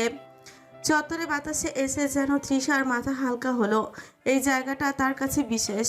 এখানেই একদিন ক্রীড়াভরা চোখে প্রেমের দিকে তাকিয়েছিল। ঠিক তখনই একটা ছেলে এসে তার পাশে বসলো। তৃষা গুরুত্ব দিল না, ফোনেই ডুবে রইল। হঠাৎ ছেলেটা বলল, শুনেছেন? মানে হ্যালো। তৃষা তাকে মাপচোপ করলো। জুনিয়র মনে হচ্ছে। তোমাকে তো আগে দেখিনি। কোন ব্যাচ? First semester. আপনিও আমার ব্যাচের, তাই না? তৃষা ভেতরে ভেতরে হাসি চেপে রাখলো। ছেলেটা যে তাকে পটানোর চেষ্টা করছে তা তার চোখ এড়ায়নি। সে দুষ্টুমি করে বলল, হ্যাঁ, কোনো সাহায্য চাই নাকি? না মানে আপনাকে সকালে দেখছিলাম, আবারও দেখলাম। আচ্ছা, একটা সাহায্য চাই। আমার ফোনটা না পাচ্ছি না, যদি আপনার ফোনটা দিয়ে একটু কল দিতেন। তৃষা বুঝতে পারলো এই ছেলের যে নাম্বার চাই। আজকালকে ছেলেগুলো না সরাসরি কিছু বলতে পারে না। তৃষা একটু ঠম করে জিজ্ঞেস করলো। হ্যাঁ, সাহায্য করতে সমস্যা নেই। সে ছেলের নাম্বারটা ফোনে ডায়াল করলো, তবে কল করলো না, কেবল বলল, প্রেমিকা নেই? না, তবে কেউ একজন চাইলেই হতে পারে। সে আরেকটু এগিয়ে বসতেই তৃষা চেপে দূরে সরে বসে। প্রেম নেওয়াজের চোখ তো চোখ নয়, যেন বাজ পাখি কোথা থেকে দেখে ফেলে। কই কলটা দেন, ফোনটা তো খুঁজে পাচ্ছি না। তৃষা ফোন হাতে দেওয়ার আগে পেছন থেকে প্রেম এসে তার কাঁধে হাত রেখে পিঠে চাপড় মেরে বলে, ও মা, ভাইয়া, আপুরা, আপনারা কি কাপল নাকি? সিনিয়র লাগছে। সালাম ভাই, সালাম আপুজান, চায় না দেব? ছেলেটি গর্বে ভুলে ওঠে।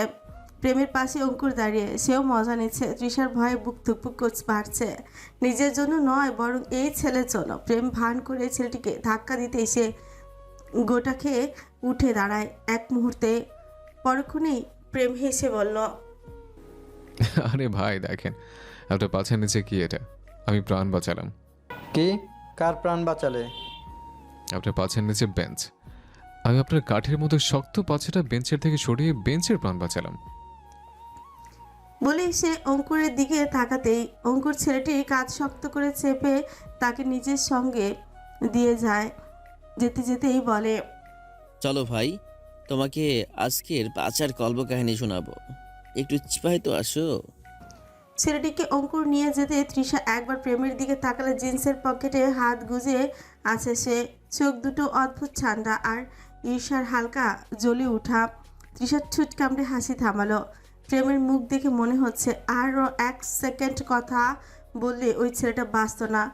যদিও জানা আছে সিপাই নিয়ে থেরাপি একটা দিবেই, যাতে পরবর্তীতে সিনিয়র না চিরে টাঙ্কি মারতে চলে না আসে। আর প্রেম নেওয়াজের বইয়ের দিকে নজর দেওয়ার কথা তো মাথায় ফুলেও না আসে। এভাবে তাকিয়ে আছেন কেন? ভয় পাই নাকি? বলে নাক কুচকালো তৃষা। প্রেম শব্দ না করে তার হাতে শক্ত করে টেনে তাকে দাঁড় করাতে সে চেঁচিয়ে বলল, একটা মারাত্মক খবর আছে। শিমলাকে বলতে হবে, সে আগে আসুক, তারপর যাব। ইঁদুর মুখে মুখটা অফ করে দয়া করে। পাপের লেভেল তোমার এক ধাপ বাড়ছে শালি। বাসা চলো আগে। ফোনটা যদি না ভেঙেছে আজ। ইস, শখ কত নিজের নাম্বার দিয়ে আরেক ছেলেকে কল দিতে যাও। দেই তো নি। আমি না আসলে তো দিতে।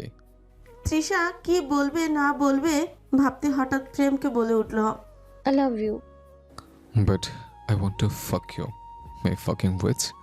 বলে প্রেম তৃষাকে টেনে বাইকের কাছে নিয়ে গিয়ে হেলমেটটা পরিয়ে দিয়ে চোখের ইশারা বাইকে বসতে বলল। সে শীতল চাহনিতে তৃষার বুক কেঁপে উঠল। মায়েরি আজ বোধহয় ডাইরেক্ট দয়ালের দর্শনই করিয়ে ছাড়বে তাকে এই লোক। তখন সন্ধ্যা রাত। তৃষা প্রেমের সেই বদ্ধ রুমটা আজকেও আবারও পাসওয়ার্ড দিয়ে তা খোলার চেষ্টা করছে, তবে পারেনি। এখন যেন ওই রুমের পেছনে লুকিয়ে থাকা গল্পটা জানতে তৃষা আরও বেশি আগ্রহী হয়ে উঠেছে। আজকে ভার্সিটি থেকে বাসায় আসার পর গোসল করে বাইরে আসতে একটা শব্দ কানে আসে তৃষার। 1 পা 2 পা দরজা খুলে বাইরে আসতে কোণের শেষ রুমটার দিকে চোখ যায়। প্রেম দরজা লক করে ভেতরে থেকে বের হয়েছিল, তবে প্রেম তৃষাকে দেখার আগেই সে রুমের ভেতরে চলে যায়। আয়নার সামনে চুল মুছতে পছন্দ করে। প্রেম বুঝতে পারেনি, বুঝতে পারলে তো অবশ্যই ভেতরে সে জিজ্ঞেস করতো। দুপুরে না খেয়েই লোকটা বের হয়। এখনও ফেরার নাম নেই। তৃষার ইচ্ছে করছে না বাসার সামনে কৃত্রিম বনটা পার করে নেওয়াজ কুঠিরে যেতে।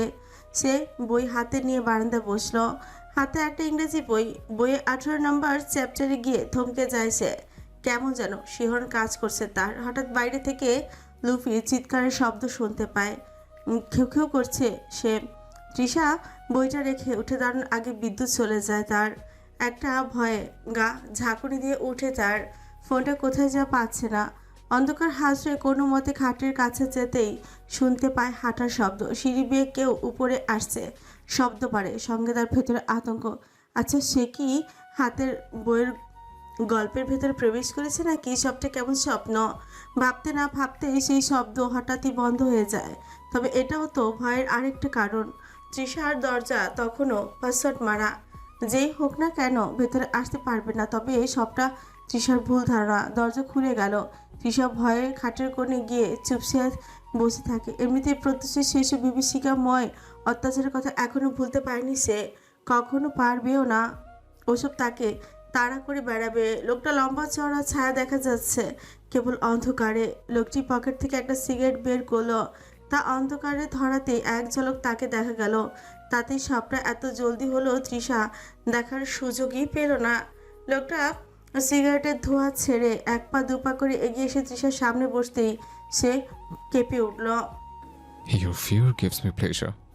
লোকটি দেয়াশলায় জ্বালিয়ে তৃষার সামনে ধরে এবার তার গাঢ় বাদামি রঙের ফ্রক্স আইগুলো তৃষার চোখে ধরা দেয়। তৃষা মুহূর্তে আওড়ায়। প্রেম আপনি কেন? অন্য কাউকে আশা করছিল নাকি সোনা? ভূতের মতো ভয় দেখিয়েছেন কেন? কি কারণ আমি তোমাকে ভয় দেখাতে ভালোবাসি। আমার ভালোবাসা খুব শক্ত আর হিংস্র, বুঝলে তো? প্রেম আর নীতিতে প্রেম দিতে ভালোবাসে, সবার থেকে আলাদা সে। আলাদাভাবে রোমান্স করতে সে পারদর্শী। তৃষা উঠে দাঁড়িয়ে পড়লো। কি ভয়টা এটা পেয়েছিল এমা। প্যান্ট ভিজে যায়নি তো? আরেকটু হলে অবশ্যই যেত সারা জীবন। প্রেমও উঠে দাঁড়ায়। তৃষার গালে আলতো করে হাত দিতেই শীতল স্পর্শে কেঁপে ওঠে তার বুক, তার সর্বাঙ্গ। করছেন? করলাম কোথায়, তবে করব। ইস, এখন মুড নেই। আচ্ছা, এত বড়লোক হয়ে লাভ কি যদি বাসায় কারেন্ট না থাকে? আপনার বাসায় জেনারেটর বা আইপিএস নেই? আমার বাসায় আমি আছি, তাতে বসাবে না? আবার জেনারেটর আর আইপিএসকে দিয়ে কি করবে? চরিত্র ঢিলা হয়ে গেল নাকি? আরে যন্ত্রের কথা বলেছি, আইপিএস আর জেনারেটর মেশিন। মেশিনের সুইচ বন্ধ করে দিয়েছি। প্রেম প্রেম সুগন্ধি মোমবাতিটা জ্বালালো। পরপর কয়েকটা, তাতেই রুমটার একটা মিষ্টি ফুলের গন্ধ ছড়িয়ে পড়ল। প্রেম তৃষার দিকে তাকিয়ে বলল, আজকে আমি তোমার দিকে তাকাবো আর তুমি আয়নার দিকে। মানে? প্রেম কথা না বাড়িয়ে মোমের আলোতে আলতো রুমের সুদীর্ঘ আয়নার উপর থেকে পর্দাটা সরিয়ে দিয়ে তৃষাকে তার সামনে দাঁড় করালো। তৃষা তখনও বুঝতে পারছে না এই উন্মাদ প্রেম নেওয়াজটা কি চাইছে। হঠাৎ আলতো করে প্রেম তৃষার চুলগুলো সরিয়ে ঘাড়ের কাছে সেই বাটারফ্লাইটা ছুঁয়ে দেখলো। তারপর তাতে আলতো করে চুমু বসিয়ে দিল। মুহূর্তেই তা মৃদু কাঁপনে বদলে গেল। তৃষা ছটফটানি, উত্তপ্ত নিঃশ্বাস প্রেমের চোচের কোণে বাঁকা হাসি ফুটিয়ে তুলল। সে তৃষাকে আরো গভীর স্পর্শে ডুবিয়ে দিল। তৃষা তার স্পর্শে যত বেশি মরিয়া হচ্ছে, প্রেমের চোচের কোণে হাসি যেন ততই বেড়ে চলেছে। তৃষার শিহরণে চোখ দুটো বন্ধ হয়ে যায়। বন্ধ হয়ে আসতেই প্রেম আলতো করে তার গাল চেপে ধরে তাকে আয়নার দিকে তাকাতে বাধ্য করলো। তারপর হাসকি কঞ্চে ফিসফিস করে বলল, আয়না থেকে চোখ ছড়াবে না। আজকে আমি তোমাকে দেখবো আর তুমি আয়নায় নিজেকে দেখবে শোনা। ক্লান্ত শরীর নিয়ে বিছানায় শুয়ে আছে প্রেম। তৃষা প্রেম নেওয়াজ তৃষাকে বুকে জড়িয়ে রেখেছে, পিঠে আলতো করে হাত বুলিয়ে দিচ্ছে। তো পিটার হার্ট, ভালোবাসা কেমন লাগলো? ইস রে, আপনি আবার জিজ্ঞেস করছেন? বেহায় লোক একটা। বউয়ের জন্য বেহায়া হওয়া দোষের না, গুণের, বুঝলে তো? না, বুঝিনি। আসে তাহলে আবার বুঝে। প্রেম আরেকটু কাছে টানলো। তৃষা ধমকে উঠল, একটা দিব ধরে। তুমি দিলে আমার নিতে বাধা কিসের? প্রেম আচ্ছা আচ্ছা, সরি শোনা। প্রেমের স্বর বদলে গেল। তৃষা একটু চুপ থেকে বলল, প্রেম, আপনাকে একটা কথা জানানোর ছিল। সেটা একটু পরে শুনি। বলি প্রেম তৃষাকে নিয়ে উঠে দাঁড়ালো। তারপর বলল, আগে একটু চোখ বন্ধ করো, একটা জিনিস দেখানোর আছে। আবার কি? তৃষা বিরক্ত হলেও চোখ বন্ধ করলো। আরে একটু দেখোই না। তৃষা চোখ বন্ধ করতে প্রেম তার হাতের তালুর উপর কিছু একটা রাখলো। এবার চোখ খোলো। সে ফিসফিস করে বলল। চোখ মেলতে তৃষা নিঃশ্বাস থমকে গেল। তার হাতের তালুতে ঝকঝকে দুটো ভিআইপি কনসার্ট টিকিট, সেই প্রিমরোজ ব্যান্ডের, যেটা দেখার জন্য সে কবে থেকেই সে তার বুকের ভেতর বইতে থাকা কঠিন ঝড় সামলাচ্ছিল। তৃষার চোখ বিস্ময় বড় হয়ে গেল। এমা, এটা এটা তো সেই কনসার্টের টিকিট। প্রেম মাথা নিচু করে হাসলো। তাকে শক্ত করে জড়িয়ে ধরে কেবল বলল, বেটার হার্টের স্বপ্ন পূরণ করাটা আমার নিজের চেয়ে বেশি জরুরি, আন্ডারস্ট্যান্ড শোনা? কনসার্টের রাত, আকাশে ঝকঝকে তারা, বাতাসে কেমন একটা আর্দ্রতা। শহরের আলো দূরে ঝলমল করছে, কিন্তু এখনকার মঞ্চ আলোর ঝলকে যেন এক আলাদা জগৎ তৈরি করেছে। তৃষা ভিড়ের মাঝে দাঁড়িয়ে নিজের চোখে সবটুকু খেয়াল করতে লাগলো। মঞ্চ সাজানো হয়েছে ঝকঝকে রঙিন লাইটে, লাল নীল সব আলো একসাথে নাচছে, বিটের সঙ্গে তাল মেলাচ্ছে, ব্র্যান্ডের যন্ত্রপাতি ঝকঝক করছে, গিটার, ড্রাম, কিবোর্ড সবকিছু যেন পেশাদার নিখুঁত। মঞ্চের পাশে কয়েকটা বিশাল স্ক্রিনে ব্র্যান্ডের লোগো ঝলমল করছে। ধীরে ধীরে ভিড় জমছে, সবাই উত্তেজনায়, মুখে হাসি, চোখে উদ্দীপনা। তৃষা ভিড়ের মাঝে দাঁড়িয়ে চারপাশ দেখলো। কেউ লাইটের দিকে তাকিয়ে, কেউ ফোনে মুহূর্তগুলো ধরে রাখছে, কেউ গান গাইছে। কনসার্ট এখনো শুরু হয়নি। তৃষা সিমরার দিকে তাকালো। অঙ্কুরের হাত ধরে আছে সে। দুজনের মাঝে কি মাখো মাখো প্রেম। তৃষা একটা নিঃশ্বাস ছাড়লো। তার পাশে যে প্রেম নেই। তৃষা আজকে দুপুরের কথা মনে পড়ে গেল। দুদিন ধরে করা পরিকল্পনা সব নষ্ট। আজকে দুপুরে তৃষা জরুরি কিছু জিনিসপত্র যখন প্যাক করছিল তখন প্রেম তার সঙ্গে ছিল। হঠাৎ তার একটা কল এলো। কথা বলে কল রাখতে প্রেম বলল, বিটার হার্ট, একটা জরুরি রেসের শিডিউল পড়ে আছে। স্পন্সররা আজই সময় দিয়েছে। মিস করা মানে পুরো টিমের ক্ষতি। আমি তৃষা কথা শেষ হতে দিলই না। মানে আপনি আজ কনসার্টে যেতে পারবেন না? ওপাশে ভয়ানক নীরবতা। তারপর প্রেম খুব আস্তে করে বলল, চেষ্টা করবো তাড়াতাড়ি শেষ করে আসতে। প্লিজ রাগ করো না শোনা। তৃষার ছুঁচ কামড়ায়, চোখ হঠাৎই ঝাপসা হয়ে আসে। যে স্বপ্নটা বুকে লালন করেছিল আজ সেদিনে প্রেম থাকবে না। কথা বলতে বলতে গলা ধরে আসে। ঠিক আছে, কাজটা আগে করা দরকার। অন্তত একজন বাইক রাইডার হিসেবে তো এসব তৃষাকে বলতেই হতো। তৃষা একবার টিকিটের দিকে তাকালো। টেবিলের উপর রাখা ভিআইপি টিকিট দুটো যেন উপহাস করছে। একটি যাত্রী অনুপস্থিত। গাড়িতে তুলে দেয় তৃষাকে প্রেম। প্রেম নিজে যেতে পারছে না বলে অঙ্কুরকে পাঠিয়ে দিয়েছে। আর সিমলা তো আছেই। দেখা যাক পুরান ঢাকার কাজ শেষ করে ঢাকায় পৌঁছানো যায় কিনা। তৃষার কিছুই ভালো লাগছে না। এখানে এত মানুষের ভিড়, সুবিশাল একটা স্টেডিয়াম, তবে যাকে সে খুঁজেছে সেটি তো নেই। তৃষার আজ কিছুতেই মন বসছে না। এত মানুষের ভিড়ে তার শ্বাসরুদ্ধকর লাগছে। সুবিশাল এই স্টেডিয়াম, চারিদিকের আলো, ধাতব শব্দ, তীব্র উত্তেজনা, অথচ যার সন্ধান সে করছে সেই মুখটিকে এই মুহূর্তে পৃথিবীর সবচেয়ে বেশি প্রয়োজন। সে তো নেই। প্রেমের অনুপস্থিতি তার চারপাশের উজ্জ্বলতা ধুয়ে মুছে যেন নিস্তেজ করে ফেলেছে। কিন্তু ঠিক তখনই চারিদিকে হট্টগোল, আচমকা চূড়ান্তে পৌঁছে গেল। মানুষের ঢেউয়ের মতো গর্জন ছড়িয়ে পড়ল স্টেডিয়াম জুড়ে। সিমলা তৃষার বাহু ধরে টেনে ফিসফিস করে বলল, আরে পেছনে দেখ তৃষা, আধার হয়েছে। তৃষা ঘাড় ঘুরিয়ে পেছনে তাকাতেই মুহূর্তটা থমকে গেল। দর্শক সারির মাঝখান দিয়ে সোজা স্টেজ পর্যন্ত একটি সরু আলোর পথ তৈরি হয়েছে। সেই পথ ধরে এগিয়ে আসছে কালো হুডি পরা দীর্ঘদেহী এক পুরুষ। তাকে ঘিরে আছে 15-20 জন নিরাপত্তা কর্মী। হুডির নিচে তার মুখ পুরোপুরি ঢাকা, কেবল মাস্কের উপরে থাকা চোখ দুটো স্পটলাইটের আঘাতে ঝলসে উঠেছে। দুপাশে দাঁড়ানো মানুষগুলো তাকে ছোঁয়ার জন্য হাত বাড়িয়ে দিচ্ছে। কেউ কেউ সিকিউরিটির বাহু এড়িয়ে সামান্য সামনে ঝুঁকে পড়েছে। বীরের উত্তেজনা এতটা তীব্র যে মনে হয় মুহূর্তের ব্যবধানে দাঙ্গার মতো বিশৃঙ্খলা শুরু হতে পারে। তৃষার ভিআইপি সিটটা ঠিক সেই পথের একেবারে সামনে, তাই আধারকে এত কাছ থেকে দেখার ভাগ্য তারও হলো। স্পটলাইটের কঠিন আলোয় কালো হুডির ছায়া আরও গভীর হয়ে উঠছে। তার সেই যখন কাছে আসে, তৃষার চারপাশের সমস্ত শব্দ এক মুহূর্তের জন্য নিঃশব্দ হয়ে যায়। তবে এত নিরাপত্তা কর্মীর ভিড় ঠেলে তার দেখা পাওয়া আসলে অনেক মুশকিল। স্টেজের আলো ধীরে ধীরে ম্লান হয়ে আসে। চারপাশে গাঢ় নীল অন্ধকারের ঢেউ নেমেছে। কেবল মাঝখানের স্পটলাইটটি ধীর জ্বলে উঠছে। একটি সূক্ষ্ম রূপোলি আলোর সরু স্তম্ভ, যেখানে দাঁড়িয়ে আছে কালো হুডি পরা আধার। তৃষার নিঃশ্বাস আটকে যায়। পুরো স্টেডিয়াম জুড়ে অতুল নিস্তব্ধতা। হাজার মানুষের ভিড় থাকা সত্ত্বেও কারো গলা থেকে শব্দ পর্যন্ত বের হচ্ছে না, যেন সবাই একসাথে শ্বাস রোধ করে বসে আছে এই মুহূর্তটির অপেক্ষায়। হঠাৎই স্টেজের পেছন থেকে মৃদু সাউন্ডের কম্পন উঠল। ড্রামের থুকথুক শব্দ বাজল। আধারের গায়ের সঙ্গে একটা গিটার। সেই ইলেকট্রিক গিটারের ধোঁয়াটে সুর বেজে উঠল। আধার স্পটলাইটের নিচে তার ইলেকট্রনিক গিটার বাজিয়ে গান ধরল।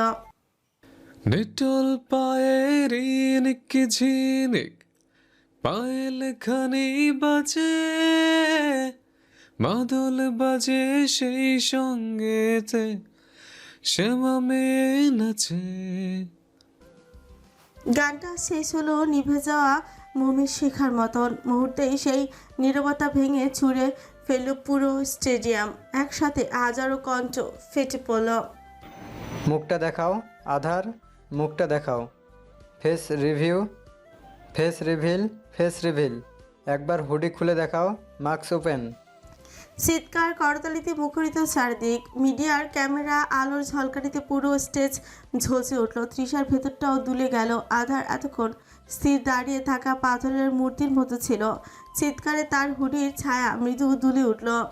মাস্কের নিচে তার ঠোঁটের রেখা দেখা যায় না, কিন্তু তবুও মনে হলো যেন সে মৃদু হাসলো নাকি তৃষায় ফুল দেখলো।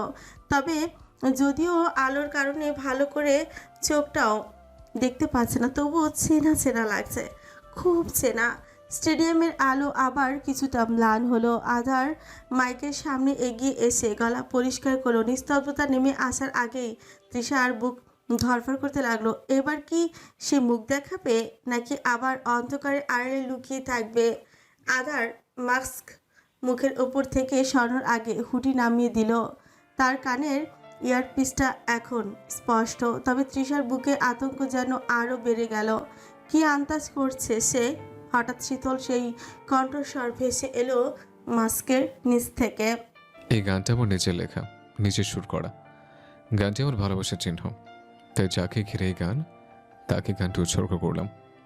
এতদিন আপনারা অন্ধকারের গায়ক আধারকে চেনেছেন, আজকে আধারকে অন্ধকার থেকে ফিরিয়ে আনা আলোর সঙ্গে আপনাদের পরিচয় করিয়ে দেব। বলে সে তৃষার দিকে তাকায় এবং মুখ থেকে মাস্ক খুলে বলল, মাই বিটার হার্ট, মাই প্রেম রোজ, কাম হিয়ার। তৃষা এখনো বুঝতে পারছে না সে কি জেগে স্বপ্ন দেখছে নাকি বাস্তব। এখনো কি ঘুমের মধ্যে আছে? তার শরীর অবিশ্বাস কাঁপছে। কেমন যেন একটা অনুভূতি হচ্ছে যা বলে বোঝানোর মতো নয়। তৃষার ভিতরে ঢেউয়ের মতো কাঁপুনি উঠল। চারিপাশে মানুষ যেন মুহূর্তে স্তব্ধ হয়ে তার দিকে তাকালো। কেউ আশ্চর্যে, কেউ উত্তেজনায়, কেউ অবিশ্বাসে। পর মুহূর্তেই জনতার ভিড় চেয়ারের ঠুকঠুক আওয়াজ তুলে হাত উঠে গলা ভেঙে চিৎকার করে তাকে স্টেজে যেতে বলতে লাগলো। পাশ থেকে সিমলা ঠেলে দিয়ে বলল, আরে যা ঝুলি, দুলাভাইয়ের সারপ্রাইজ দিয়ে আর লেভেল তুঙ্গে। তৃষার হাঁটু কাঁপতে কাঁপতে সে এগিয়ে যায় মঞ্চের দিকে। লাইটগুলো সরে গিয়ে পথ তৈরি করে দেয় তার জন্য, যেন পুরো কনসার্ট তার এক পা সামনে বাড়ানোর অপেক্ষায়। মঞ্চে পা রাখা মাত্র প্রেম নেওয়াজ তৃষার হাত নিজের মাইকের সামনে তুলে ধরল। নরম গম্ভীর কণ্ঠে বলল, এই হলো আমার আলোর উৎস, আমার স্ত্রী তৃষা রুজায়াত, যাকে এক অসীম ভালোবাসি আমি। তৃষার চোখে জল জমে গলার কাছে ঢেউয়ের মতো কিছু আটকে যায়। সে এখনো ভাবতে পারছে না এটা কি সত্যি ঘটেছে নাকি সে এখনো কোনো অপার স্বপ্নে ডুবে আছে। কিন্তু প্রেমের হাতের উষ্ণতা, তার চোখের গভীরতা আর সেই ঘোষণা যে তাকে পুরো বিশ্বের সামনে স্ত্রী বলে পরিচয় করিয়ে দিল, সবই বলে দিচ্ছে এটা আর স্বপ্ন নয়, এটা তার জীবনের সবচেয়ে বড় বাস্তব মুহূর্ত। প্রেম তৃষার চোখের জল আলতো করে মুছে দিয়ে বলল, এই দিনটার জন্য আমার এত অপেক্ষা ছিল। দীর্ঘ অপেক্ষার প্রহর শেষ হলো তৃষা। কেমন সারপ্রাইজ দিলাম বলো তো? তোমাকে ভালোবাসি। এই যে আজ সকলকে সাক্ষী রেখে বলছি, তুমি আমি আমার জীবনের থেকেও বেশি ভালোবাসি। তুমি এভাবেই এই আধারের জীবন আজন্ম জন্মত্যাগের মতোই থেকে যাবে তো? তৃষা আর নিজেকে থামাতে পারল না। হাজারো মানুষের সামনে হুড়মুড় করে আধারের বুকে ঢুকে গেল। চারিদিকে দর্শকের চিৎকার, করতালি, আলো, ঝলমলে উন্মাদনা। পুরো পরিবেশ মুহূর্তে আরও মুখরিত হয়ে উঠল। প্রেমও অবাক না হয়ে পারে না, তবে সেই অবাকের মাঝে সে তৃষাকে শক্ত করে জড়িয়ে নেয়। তৃষার চোয়ালে আলতো করে হাত রেখে গভীর চোখে চোখ মেলায়। সে দৃষ্টির পরেই এক ঝটকায় হাজারো মানুষের সামনেই তৃষার ঠোঁটে চুমু এঁকে দিল প্রেম। দুজনের ঠোঁট এক হয়ে যায়। স্টেডিয়াম যেন নিঃশ্বাস ফেলে তাকিয়ে আছে। কিন্তু ঠিক সেই সময় তৃষার শরীর ঢলে পড়ে। একে প্রেম ধরে ফেলে তাকে। স্টেজের সামনে মানুষের হাহাকার, প্রেমের চোখে বিস্ময়। ওমা, চুমুর পাওয়ারে তার বোট সত্যি সত্যি অজ্ঞান হয়ে গেল নাকি? হা করে গেল প্রেম। আয় হায়, সর্বনাশা কাণ্ড। এখন কি হবে? সবাই বলবে স্বামীর চুমু সহ্য করতে না পেরে বউ স্টেজে জ্ঞান হারিয়ে ফেলল। প্রেমের মনে মনে আফসোস। হায় রে প্রেম, কাল সকালে ব্রেকিং নিউজের জন্য তৈরি হয়ে যায় বাপু। হাসপাতালে জ্ঞান ফেরার পর তৃষা পিটপিট করে তাকাতেই প্রথমে যাকে দেখলো তার নাম প্রেম নেওয়াজ। তৃষা চারিপাশে একবার ভালো করে তাকালো, নাকে ফিনাইলের একটা গন্ধ আসছে। প্রেম তার সামনে বসা, সে তৃষার হাত ধরে জিজ্ঞেস করলো, এবার ঠিক লাগছে তো? বলো শোনা, শরীর ঠিক আছে তো? ঠিক করে খাওয়া দাওয়া করো না, যা খাও ওই জাঙ্ক ফুড। আজ থেকে তোমার ওইসব খাওয়াও বন্ধ একেবারে। আমার কি হয়েছে? এখানে কেন আমরা? প্রেমের রাগ উঠলো। আবার এই মেয়ে তাকে জিজ্ঞেস করছে কি হয়েছে। সে রেগে গিয়ে বলল, তুমি মা হয়েছ আর আমি বাবা হয়েছে। এখন তোমার ডেলিভারি করে আমি আমার আবিষ্কৃত প্রোডাক্টটা বের করতে এসেছি। হঠাৎ রুমের ভেতর ডাক্তার প্রবেশ করে বলল, আরে আমি তো এখনো খবর দেইনি, এক্ষুনি বাচ্চার খবর কি করে জেনে গেলেন? যাই হোক, সবে তো 1 মাসের কাছাকাছি, ডেলিভারি হতে অনেক সময়, এত তাড়াহুড়োর কিচ্ছু নেই। প্রেম তৃষা দুজনেই ডাক্তারের দিকে তাকালো। প্রেম কপাল কুঁচকে তাকে জিজ্ঞেস করলো, আপনি কি বলতে চাইছেন? আমি ঠিক বুঝতে পারছি না। বুঝতে পারছেন না মানে? আরে আপনি বাবা হতে চলেছেন। আচ্ছা, আপনি সেই আধার না? আমি আপনার অনেক বড় ফ্যান, একটা অটোগ্রাফ দেয়া যাবে? প্রেম চমকে উঠছে। কি প্রতিক্রিয়া দেওয়া উচিত আপাতত বুঝতে পারছে না। খুশিতে হুশ জ্ঞান হারিয়ে উঠে ডাক্তারের কাছে যায়, আবার জিজ্ঞেস করে, কি বললেন আপনি? আবার বলেন। আমি আপনার ফ্যান, অটোগ্রাফ দেয়া যাবে? এর আগে আপনি বাবা হতে চলেছেন। প্রেম খুশিতে আত্মহারা হয়ে ডাক্তারের গালে চুমুই খেয়ে বসে। তখন যখন হুশ আসে তখন দেখতে পায় ডাক্তার তার দিকে অবাক করা অদ্ভুত দৃষ্টিতে তাকিয়ে রয়। প্রেম কি বলবে তার আগে ডাক্তার তাকে বলল, আমিও যখন প্রথমবার আমার বউয়ের প্রেগনেন্ট হওয়ার খবর জানতে পারি, তখন আমিও এরকম আত্মহারা হয়ে গিয়েছিলাম। তারপর কি ডাক্তারকে চমে খেয়েছিলেন? না, ডাক্তার তো আমিই ছিলাম। তো কাকে খেয়েছিলেন? নার্সকে। তারপর? তারপর আর কি, আমার বউ আমাকে দিয়েছে। কি দিয়েছে? কিক মেরে ছেড়ে দিয়েছে, তাই কষ্টে নার্সকে বিয়ে করে ফেলেছি। প্রেম চলতি তৃষার কাছে এসে বসে বলে, বউ, আমি ছেড়ো না, আমি ঠোঁটটা গঙ্গা জল দিয়ে পরিষ্কার করে আসবো। তৃষার হাসি পেল। এই লোকও না, তবে সে তো ভুলেই গেছে আসলেই কি সে মা হতে চলেছে। খুশিতে তৃষা প্রেমকে জড়িয়ে ধরতেই প্রেম ডাক্তারকে ইশারা করে, ভাই, টু মাচ পার্সোনাল কাজ করব, একটু যদি বাইরে যেতেন। ডাক্তার ফ্রিকুচকে বের হয়। মনে মনে হয়তো একটাই প্রশ্ন, তোমার পার্সোনাল কাজ করার করে তো প্রোডাক্ট অর্ডার তো দিয়েইছে, এখন আবার কি করবে? তবে মনে মনে এসব বলেও মুখে বলল, আমার অটোগ্রাফটা। প্রেম তীক্ষ্ণ চাহনিতে তার দিকে তাকাতেই সে বলে উঠল, আচ্ছা বাবা, চাই। চোখ গরম করিয়েন কেন? প্রেমের কোনো কিছু গরম করার দরকার নেই, সে নিজেই গরম। তাই তো বলি, আপনার নেই কেন শরম? তখন ভোর হবে হবে পুরান ঢাকার থেকে সিদ্দিক নেওয়াজ ছুটে এসেছিলেন রাতে। খবর পেয়ে সিদ্দিক নেওয়াজ পুরো হাসপাতালে মিষ্টি বিতরণ করেছেন। সবাই কত খুশি। প্রেমা, মোকলেশ, শিমলা, অঙ্কুর সবাই বাচ্চার খবর পেয়ে দারুণ খুশি। একে তো মাঝে হঠাৎ কনসার্ট শেষ করতে হয়েছিল বলে দর্শক চিন্তায় পড়ে গেছে। হাসপাতালে আসতেও প্যারা নিতে হয়েছে মিডিয়া আর মিডিয়া চারিদিক। এখন কি আর প্রেম নেওয়া শান্তি পাবে? কি একটা অবস্থা। প্রেম যে বাবা হতে চলেছে সেই খবরটাও ট্রেন্ডে চলে গেছে। রাতটা আজকে ঢাকাতেই থাকবে। তৃষা মাঝ রাতে হাসপাতাল থেকে ফিরে ক্লান্ত হয়ে গিয়েছিল, তবে এখনো ঘুম হয়নি। প্রেমের বুকের উপর শুয়ে আছে, প্রেমের হাতটা তার পেটের উপর। সে সিলিংয়ের দিকে তাকিয়ে আছে। হঠাৎ পাশ ফিরে বলল, ছেলেবাবু হবে নাকি মেয়েবাবু হবে? আপনার কোনটা চাই, ছেলে নাকি মেয়ে? একটা হলেই হলো। আমি চাই তুমি আর আমি মিলে ছোট্ট এক আমরা জন্ম দিই, আর কিছুই না। যে আমাদের প্রেমের প্রমাণ হবে? না, যে আমাদের প্রেমকে বাঁচিয়ে রাখবে। প্রেম তৃষাকে জড়িয়ে ধরলো, তার চোখ দুটো বন্ধ করলো। এবার যতটা সময় স্বামীর বুকে আরাম করে ঘুমিয়ে নেওয়া যায় আর কি। আজ 1 সপ্তাহ হয়েছে পুরান ঢাকা থেকে প্রেম তৃষা সকলে ফিরেছে। আসার পর কত নিয়ম কানুন যে এই লোকটা তৈরি করলো, বোঝা ঝোঁকা যাবে না, দৌড়াদৌড়ি করা যাবে না, এটা খাওয়া যাবে না, ওটা খাওয়া যাবে না, এত এত নিয়ম কানুন কি মানা যায়? রাত তখন 10টা বাজে। আজকে তৃষা নেওয়াজ বাড়িতেই থাকবে। এই বাড়িতে প্রেমের দোতলায় এত বিরাট একটা রুম আছে, সেটা এই তো 2 দিন আগেই জানলো। পুরোটা গানের সরঞ্জাম দিয়ে ভরপুর। এই কারণে প্রেম কখনো জানতেই দেয়নি এখানে যে তারও একটা রুম আছে। আর ওই যে কাঠের বাড়ির যে রুমটায় প্রেম তৃষাকে যেতে দেয়নি কখনো, সেটাও গানের জিনিসপত্র। প্রেম যখন প্রথম দিন জানতে পেরেছিল তৃষা প্রিমরোজ ব্যান্ডের ভক্ত, তখন থেকেই ঠিক করেছিল একদিন তাকে সারপ্রাইজ দেবে, যে সারপ্রাইজের কথা সে কখনো ভুলতে পারবে না। তাছাড়া ওই সিমরাটাও কত শয়তান হয়েছে। অঙ্কুর তাকে জানানোর পরও একটু বলল না। যাক, ব্যাপার না। তবে মনে হচ্ছে বাংলাদেশে আর বেশি দিন থাকা হবে না। প্রেমের আমেরিকা থেকে মিউজিক অফার এসেছে, আর সে পারিবারিক ব্যবসাটাও সেখান থেকে নিয়ন্ত্রণ করতে চাচ্ছে। আজকে তৃষার জরুরি কাগজপত্রগুলো নিয়ে বাইরে গেছে প্রেম নির্ঘাত পাসপোর্টের জন্য। তৃষা প্রেমের রুমে 1 পা 2 পা করে গেল। মেয়েটাকে বেশি বেশি সময় দেওয়ার চেষ্টা করে সে। মেয়েটাকেও তো তাকে সময় দেয়। তৃষা প্রেমার রুমে যেতে দেখলো সে গান ছেড়ে নাচানাচি করছে। তৃষা আর লোভ সামলাতে পারলো না।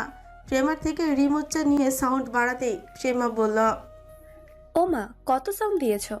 প্রেম ভাই শুনলে কেলাবে।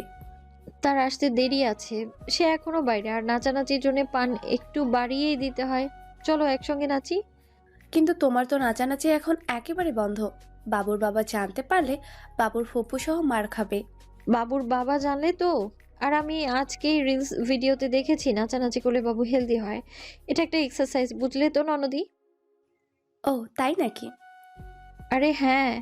তাহলে চলো তো নাচি। দুজনে আগা মাথা ছাড়া নাচ দিতে ব্যস্ত। কোনো নৃত্যশিল্পী এই নাচ দেখলে মির্কি রুগী বলে আখ্যায়িত করতো শিওর, কিন্তু তাতে কি আসে যায়? যে তিরিং বিরিং মনে আনন্দ যোগায়, মূলত সেটাই হচ্ছে নৃত্য। হঠাৎ গানটা বন্ধ হয়ে যেতেই প্রেমা আর তৃষা থেমে যায়। তৃষা বিরক্তি নিয়ে বলে, উফ, এই ঘোড়া ডিম চুপ হয়ে গেলে কেন? হঠাৎ প্রেমা তৃষার পেছনের দিকে তাকায়, কাপা কাপা গলায় বলে, মানে পেছনে দেখো। পেছনে কে? যেমনি কাঁদছো যেন হাড়ে বোঝা হাইব্রিড করলাটা চলে এসছে। বলেই তৃষা পেছনে ফিরে দেখলো দেয়ালের সঙ্গে হেলান দিয়ে এক হাত পকেটে গুজে দাঁড়িয়ে আছে প্রেম নেওয়াজ। অন্য হাতের রিমোটটা, যেটা তৃষা খাটের উপর ছুঁড়ে ফেলে নাচানাচি করেছিল। প্রেমের শীতল দৃষ্টি দেখে তৃষার কলিজা হাতে চলে আসে। কি করবে এখন? আল্লাহ, আজকে তো মার বকা একটাও মাটিতে পড়বে না। তৃষা মেয়েকে হাসি দেওয়ার চেষ্টা করে বলল, আরে আপনি কখন এসেছেন? প্রেম কিচ্ছু বলল না, কেবল বাঁকা হাসলো। তবে ওই হাসির সুবিধার না। আজকে নির্ঘাত এই ফুটো কপালে আরও 2টো ফুটো করবে মিস্টার প্রেম নেওয়াজ। তৃষা রুমের মধ্যে মাথা নিচু করে বসে আছে। আপাতত রুমের দরজা লাগানো পালানোর পথ নেই। এবার একেবারে জায়গা মতো প্রেম নেওয়াজের ফাঁদে পড়েছে সে। জীবনেও এভাবে কেউ বাস খায়? যদিও এখন বাস খেতে খেতে খাদ্যের তালিকায় তা অতি পছন্দেরই হয়ে গিয়েছে। প্রেমের গায়ে একটা সাদা শার্ট, তাকে দেখলে এই শীতের মধ্যেও উষ্ণতা অনুভব করে তৃষা। তাই তাকানো যাবে না, এমনিতেই বেটা পাশ নিয়ে দাঁড়িয়ে আছে। হঠাৎ প্রেম বলে উঠছে, লুক অ্যাট মি। তৃষা তাকালো না। তা দেখে প্রেম তার থুতনিতে আঙুল দিয়ে মুখটা উপরে তুলে বলল, তোমাকে নিষেধ করেছিলাম না ওসব করতে? বলো, কেন অবাধ্য হয়েছ? মানে চুপ, যেটা বলেছি সেটার উত্তর দাও। আচ্ছা, আর হবে না, সরি। এই যে কানে ধরছি, নাক মুলছি। এত সাধারণ ক্ষমা আমার দরবারে গ্রহণযোগ্য নয়। তুমি যতবার কথার অবাধ্য হবে আমি ততবারই তোমাকে নতুন নতুন ভাবে শাস্তি দেব। Are you ready? তৃষা চুপ করে থাকে।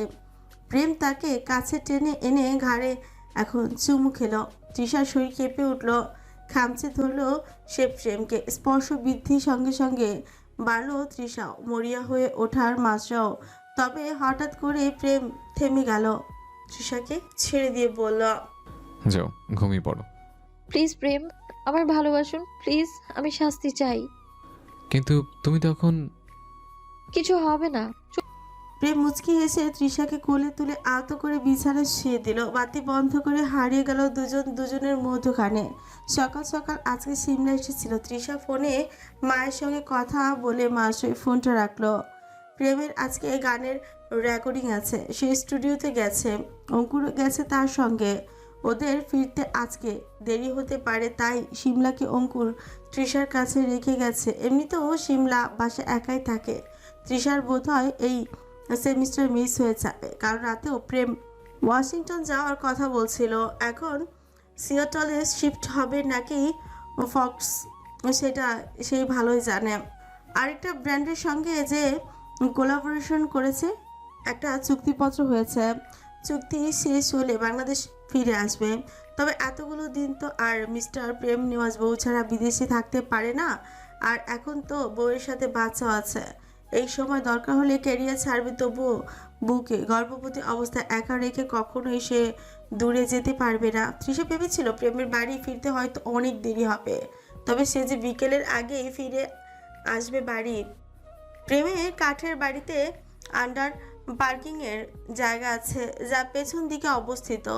প্রেমকে আরও অনেকবার সে এই পথে আসতে দেখেছে, তবে আসতেই পারে, মাথায় উল্টোপাতা কিছু আসেনি। আজকে প্রেম তৃষাকে সেই পার্কিং লটে নিয়ে আসে। এখানে এসে তৃষার চোখ ছানা পড়া। মনে হচ্ছে পৃথিবীর সব দামি বাইকগুলো কালেকশন করে আস্ত একটা গোডাউন বানানো হয়েছে এখানে। তৃষা বেশ কিছুক্ষণ তাকিয়ে থাকে সেই বাইকগুলোর দিকে। শেষে প্রেম তুড়ি বাজাতে এসে বাধ্য হয় হাসতে। প্রেম হাঁটু গেড়ে তৃষার সামনেই বসলো, পেটে একটা চুমু দিয়ে বলল, তোমাকে অনেক ভালোবাসি পিটার হার্ট, মাই প্রেম রোজ। তৃষা প্রেমের থুতনিতে আঙুল স্পর্শ করিয়ে তাকে দাঁড় করিয়ে বলল, চলুন না আরো একবার বাইক রাইড হয়ে যাক। মোটেও না। প্লিজ একবার যদি বাইক রাইড না করতে দেন তাহলে বুঝবো আপনি আমাকে কম ভালোবাসেন। শালের ঘরের বউ, এগুলো তো খালি করতে পারো। যাও গিয়ে জামা বদলে এসো। তবে গুনে গুনে 5 মিনিট অপেক্ষা করব। ততক্ষণও যদি না আসতে পারো তাহলে তোমার বাইক রাইড করার সুযোগ শেষ হয়ে যাবে। তখন প্রেম পুরোটা শেষ করার আগে তৃষা দৌড়ে বাড়ির দিকে দৌড়ায়। প্রেম চিন্তায় পড়ে যায়, পেছন থেকে বলে, আরে আসতে বউ, তুমি এখন আর বাচ্চা নাও।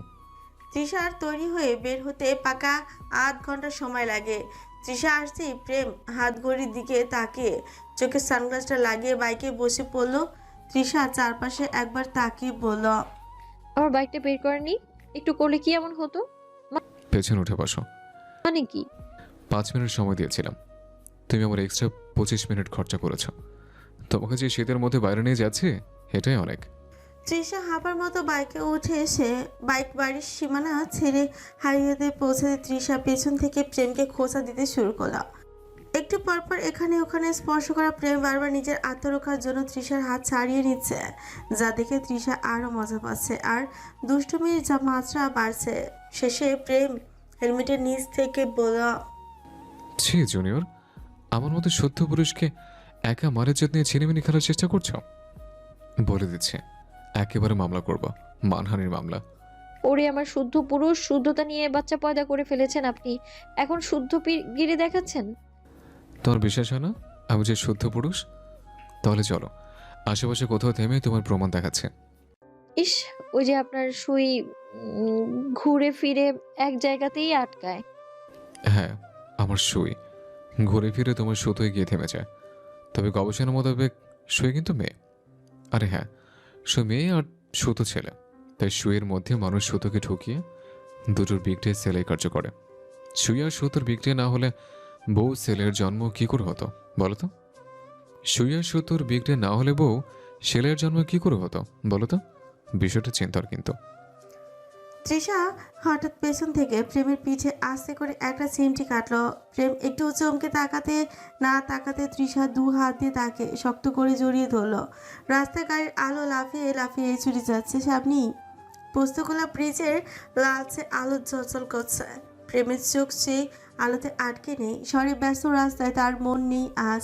ব্রিজের নিচ দিয়ে চলে যাওয়া নদীর দিকে কোনো এক টান তাকে টেনে নিয়ে যাচ্ছে। চলো অন্য কোথাও যাই। প্রেম নিচু স্বরে বলে তৃষা শিক্ষিকায়। কোথায়? প্রেম হাসে, জবাব না দিয়ে হাত ধরে টেনে নেয়। ব্রিজের পথ তারা এড়িয়ে চলে, সোজা নেমে যায় সদরঘাটের দিকে। সদরঘাটে নদীর সোদা জল, মানুষের ভিড় আর রাতের অদ্ভুত চঞ্চলতা। কোলাহলের মাঝে প্রেম তৃষাকে নিয়ে উঠে পড়ে একটি লঞ্চে। সেই পুরনো রাতটার পুনরাবৃত্তি হয়। সেই একই লঞ্চ, এটা একই যাত্রী তারা। তবে সেই দিন আর আজকের দিনের মধ্যে কতখানি পার্থক্য। লঞ্চ ছাড়তে ক্রমে শহরের আলো ছোট হয়ে আসে, শব্দগুলো থেমে যেতে থাকে। খোলা ছাদের উপরে উঠে আসে তারা। আকাশ অসীম নীল কালো, আর তারারও আজ একটু বেশি উজ্জ্বল। নদীর জলে লঞ্চের কাটতে থাকা ছোট ছোট ধাক্কা, বাতাসের ঠান্ডা, আজ সব মিলিয়ে রাত্র গভীর হয়ে উঠেছে। তারা দুজন পাশাপাশি দাঁড়ায়, হাত অদৃশ্যভাবে ছুঁয়ে থাকে। বাতাস তৃষার চুল উড়িয়ে দেয়, প্রেমের গালে শীতল স্পর্শ লাগে। বাইরে কি ঠান্ডা! তৃষা কাপা গলায় বলে। প্রেম হালকা হাসে, নিজের জ্যাকেট খুলে তার কাঁধে জড়িয়ে দেয়। নদীর জল কালো আয়নার মতন, আর সেই আয়নায় তারা ভরা আকাশ দুজনের অনুচ্চারিত অনুভূতিকে প্রতিফলিত করছে। এই রাত, এই নদী আর এই বাতাস সেদিনের মতোই, কেবল তারা দুজনকে আজ একটু বেশি কাছাকাছি। নদীর বাতাস থেমে থেমে এসে তৃষার মুখে লাগে, চুলের গোছা উড়ে যায়। প্রেম পাশে দাঁড়িয়ে তার দিকে তাকিয়ে থাকে, চোখে কোনো শব্দ নেই, কিন্তু যেন অগণিত কথা জমে আছে। লঞ্চ নদীর বুক ছিঁড়ে এগিয়ে যাচ্ছে ধীরে ধীরে। তৃষা আস্তে করেই বলল, প্রেম, আপনি কি পুরোটা জীবন এভাবেই পাশে থাকবেন? শুধু ভালো দিনে না, খারাপ দিনেও? প্রেম সোজা তাকায়, তার চোখে দীর্ঘ শ্বাস নেয়। আমি পাশে থাকবো, কেবল তোমার সুখের সাথী হয়ে নয়, তোমার কান্নার দায়িত্ব নিতেও। তৃষা কুচকে হালকা হেসে উঠে। যদি কখনো আমি আপনাকে ক্লান্ত করে ফেলি? ক্লান্তি হয় কাজের, ভালোবাসার নয়। তাহলে যদি আমি বদলে যাই, যদি আমরা বদলে যাই? সময় বদলাবে, রং বদলাবে, স্বভাব বদলাবে, শুধু একটা জিনিস বদলাবে না, তুমি আমার আপন হওয়ার সত্যি। তৃষা দীর্ঘ নিঃশ্বাস নিয়ে চোখ নামিয়ে বলে। আপনি এত নিশ্চিন্ত কেন? প্রেম তার হাত ধরে দৃঢ়ভাবে বলল, কারণ তোমাকে পাওয়ার পর যেমনটা আর প্রশ্ন নেই, সবই এখন উত্তর। তৃষা তার হাত আরো শক্ত করে চেপে ধরে। তাহলে আমরা একসাথে, শুধু এখন নয়। সময় যতই দূরে যায়, শ্বাস যতদিনই থাকুক, আমরা দুজন একই পাশে থাকবো। হয়তো পথ বদলাবে, বয়স বদলাবে, স্মৃতি বদলাবে, কিন্তু হাতটা নয়। আপনি কি সত্যি আমার পাশে পুরো একটা জীবন কাটিয়ে দিতে চান? তাহলে প্রেম কপালে চুমু খেয়ে বলে, আমি শুধু জীবন কাটাতে চাই না, তোমার জীবনের অংশ হিসেবে আজীবন থাকতে চাই। তৃষা নদীর জলের দিকে তাকালো, পেটে একবার হাত দিয়ে বলল, বলুন তো এখন ভালোবাসা কি? ভালোবাসা এখন আর দুজনের আবেগ না, তিনজনের দায়িত্ব। দায়িত্ব? হ্যাঁ, হৃদয়ের সাথে আরো একটা ছোট্ট প্রাণকে সুরক্ষার প্রতিজ্ঞা। আমরা কি সত্যি জীবনভর এমনই থাকবো? আমরা দুজন হয়ে পথ শুরু করেছিলাম, এখন আমরা তিনজন হয়ে জীবন শেষ করব। প্রেম ঝুঁকে বসলো, তৃষার পেটের উপর আলতো করে হাত রেখে চুমু খেলো, বলল, হে যে নেওয়াজবারের নতুন সদস্য, পাপ্পা এখন একটু তোমার মাম্মাকে আদর করবে, তুমি লক্ষ্মী বাচ্চার মতো ঘুমো দাও। তৃষার সেই কাণ্ড দেখে হাসি পেল, সেই লজ্জায় এক মুহূর্ত অপেক্ষা করলো না। যে শীত কেবিনে যেতেই হবে, সে হাঁটা শুরু করতে প্রেম তার যাওয়ার পথে ছুঁয়ে রইল। সাদা প্যান্টের পকেটে হাত গুজে নিজের এলোমেলো চুলগুলো ঠিক করে গান ধরল। কেন বারে বারে থাকো দূরে সরে, তুমি না বলো বাঁচি কি করে, হৃদয়ের সব প্রেম দিয়েছি তোমার, কেন যে বোঝো না আমার, এমন সারাক্ষণ শুধু তোমার ভালোবাসা পেতে চায়, এমন সারাক্ষণ শুধু তোমার ভালোবাসা পেতে চাই। প্রেম আর অপেক্ষা করলো না, দৌড়ে গিয়ে শক্ত করে ধরল তৃষার হাত, কপালে চুমু দিয়ে বলল, শেষের গল্পে থেকে যাও এক অসীম গল্পকার হয়ে, গল্পের পর গল্প জুড়ে যাক তোমার পাওয়ার আমৃত্যু প্রেম তৃষা নিয়ে। শেষে ফাইনালি একটা হ্যাপি এন্ডিং এর সঙ্গে এই গল্পটা শেষ হলো। 2 থেকে 3 জন হয়ে ওঠার এই গল্প, এই 2 থেকে 3 জন হওয়ার যাত্রাটা কিন্তু মোটেও সহজ ছিল না। তবে তীব্র ভালোবাসা আর ইচ্ছে থাকলে সব কিছুই সম্ভব। কথায় আছে, কেউ ভালোবাসা পেয়ে ভালো হয়, কেউ না পেয়ে আবার কেউ পেয়ে হারানোর শোকে পাথর হয়। এই গল্পটাও সেই রকম। প্রেম তৃষা পূর্ণতা পেলেও প্রত্যুষকে তার ভাগ্য মেনে নিয়ে পেয়ে হারানোর শোকে হয়তো আজীবন থাকতে হবে। তবে সব কথার এক কথা, মানুষ চাইলে জীবনে সবই করতে পারে, তবে তার জন্য একটা মজবুত খুঁটির প্রয়োজন। প্রেমের খুঁটি শক্ত ছিল বলেই সে পূর্ণতার স্বাদ যেমন পেয়েছে, তেমনি প্রত্যুষের খুঁটি দুর্বল ছিল বলেই সে প্রিয় মানুষটিকে হারিয়ে ভুল পথে গেছে, ধাবিত হয়েছে। তাই 10 কথার এক কথা, মরলে নিজের সিদ্ধান্তে মরো, অন্যের কোনো কথা কিংবা দেখানো পথ অনুসরণ করে নয়। সমাপ্ত। আর হ্যাঁ, গল্পটি আপনাদের কেমন লেগেছে? পুরো গল্পটির চরিত্র, সবার ভয়েস আপনাদের কাছে কেমন লেগেছে অবশ্যই জানাবেন। যারা পুতুলারি চ্যানেলটি সাবস্ক্রাইব এখনও করেননি, অবশ্যই সাবস্ক্রাইব করে বেল আইকনটি ক্লিক করে দিবেন। আমাদের পুতুলারির সাথে থাকবেন, লাইক কমেন্ট অবশ্যই করবেন, আপনাদের বন্ধুদের মাঝে গল্পগুলি শেয়ার করে দিবেন। সো ভালো থাকবেন। সবশেষে আল্লাহ হাফেজ।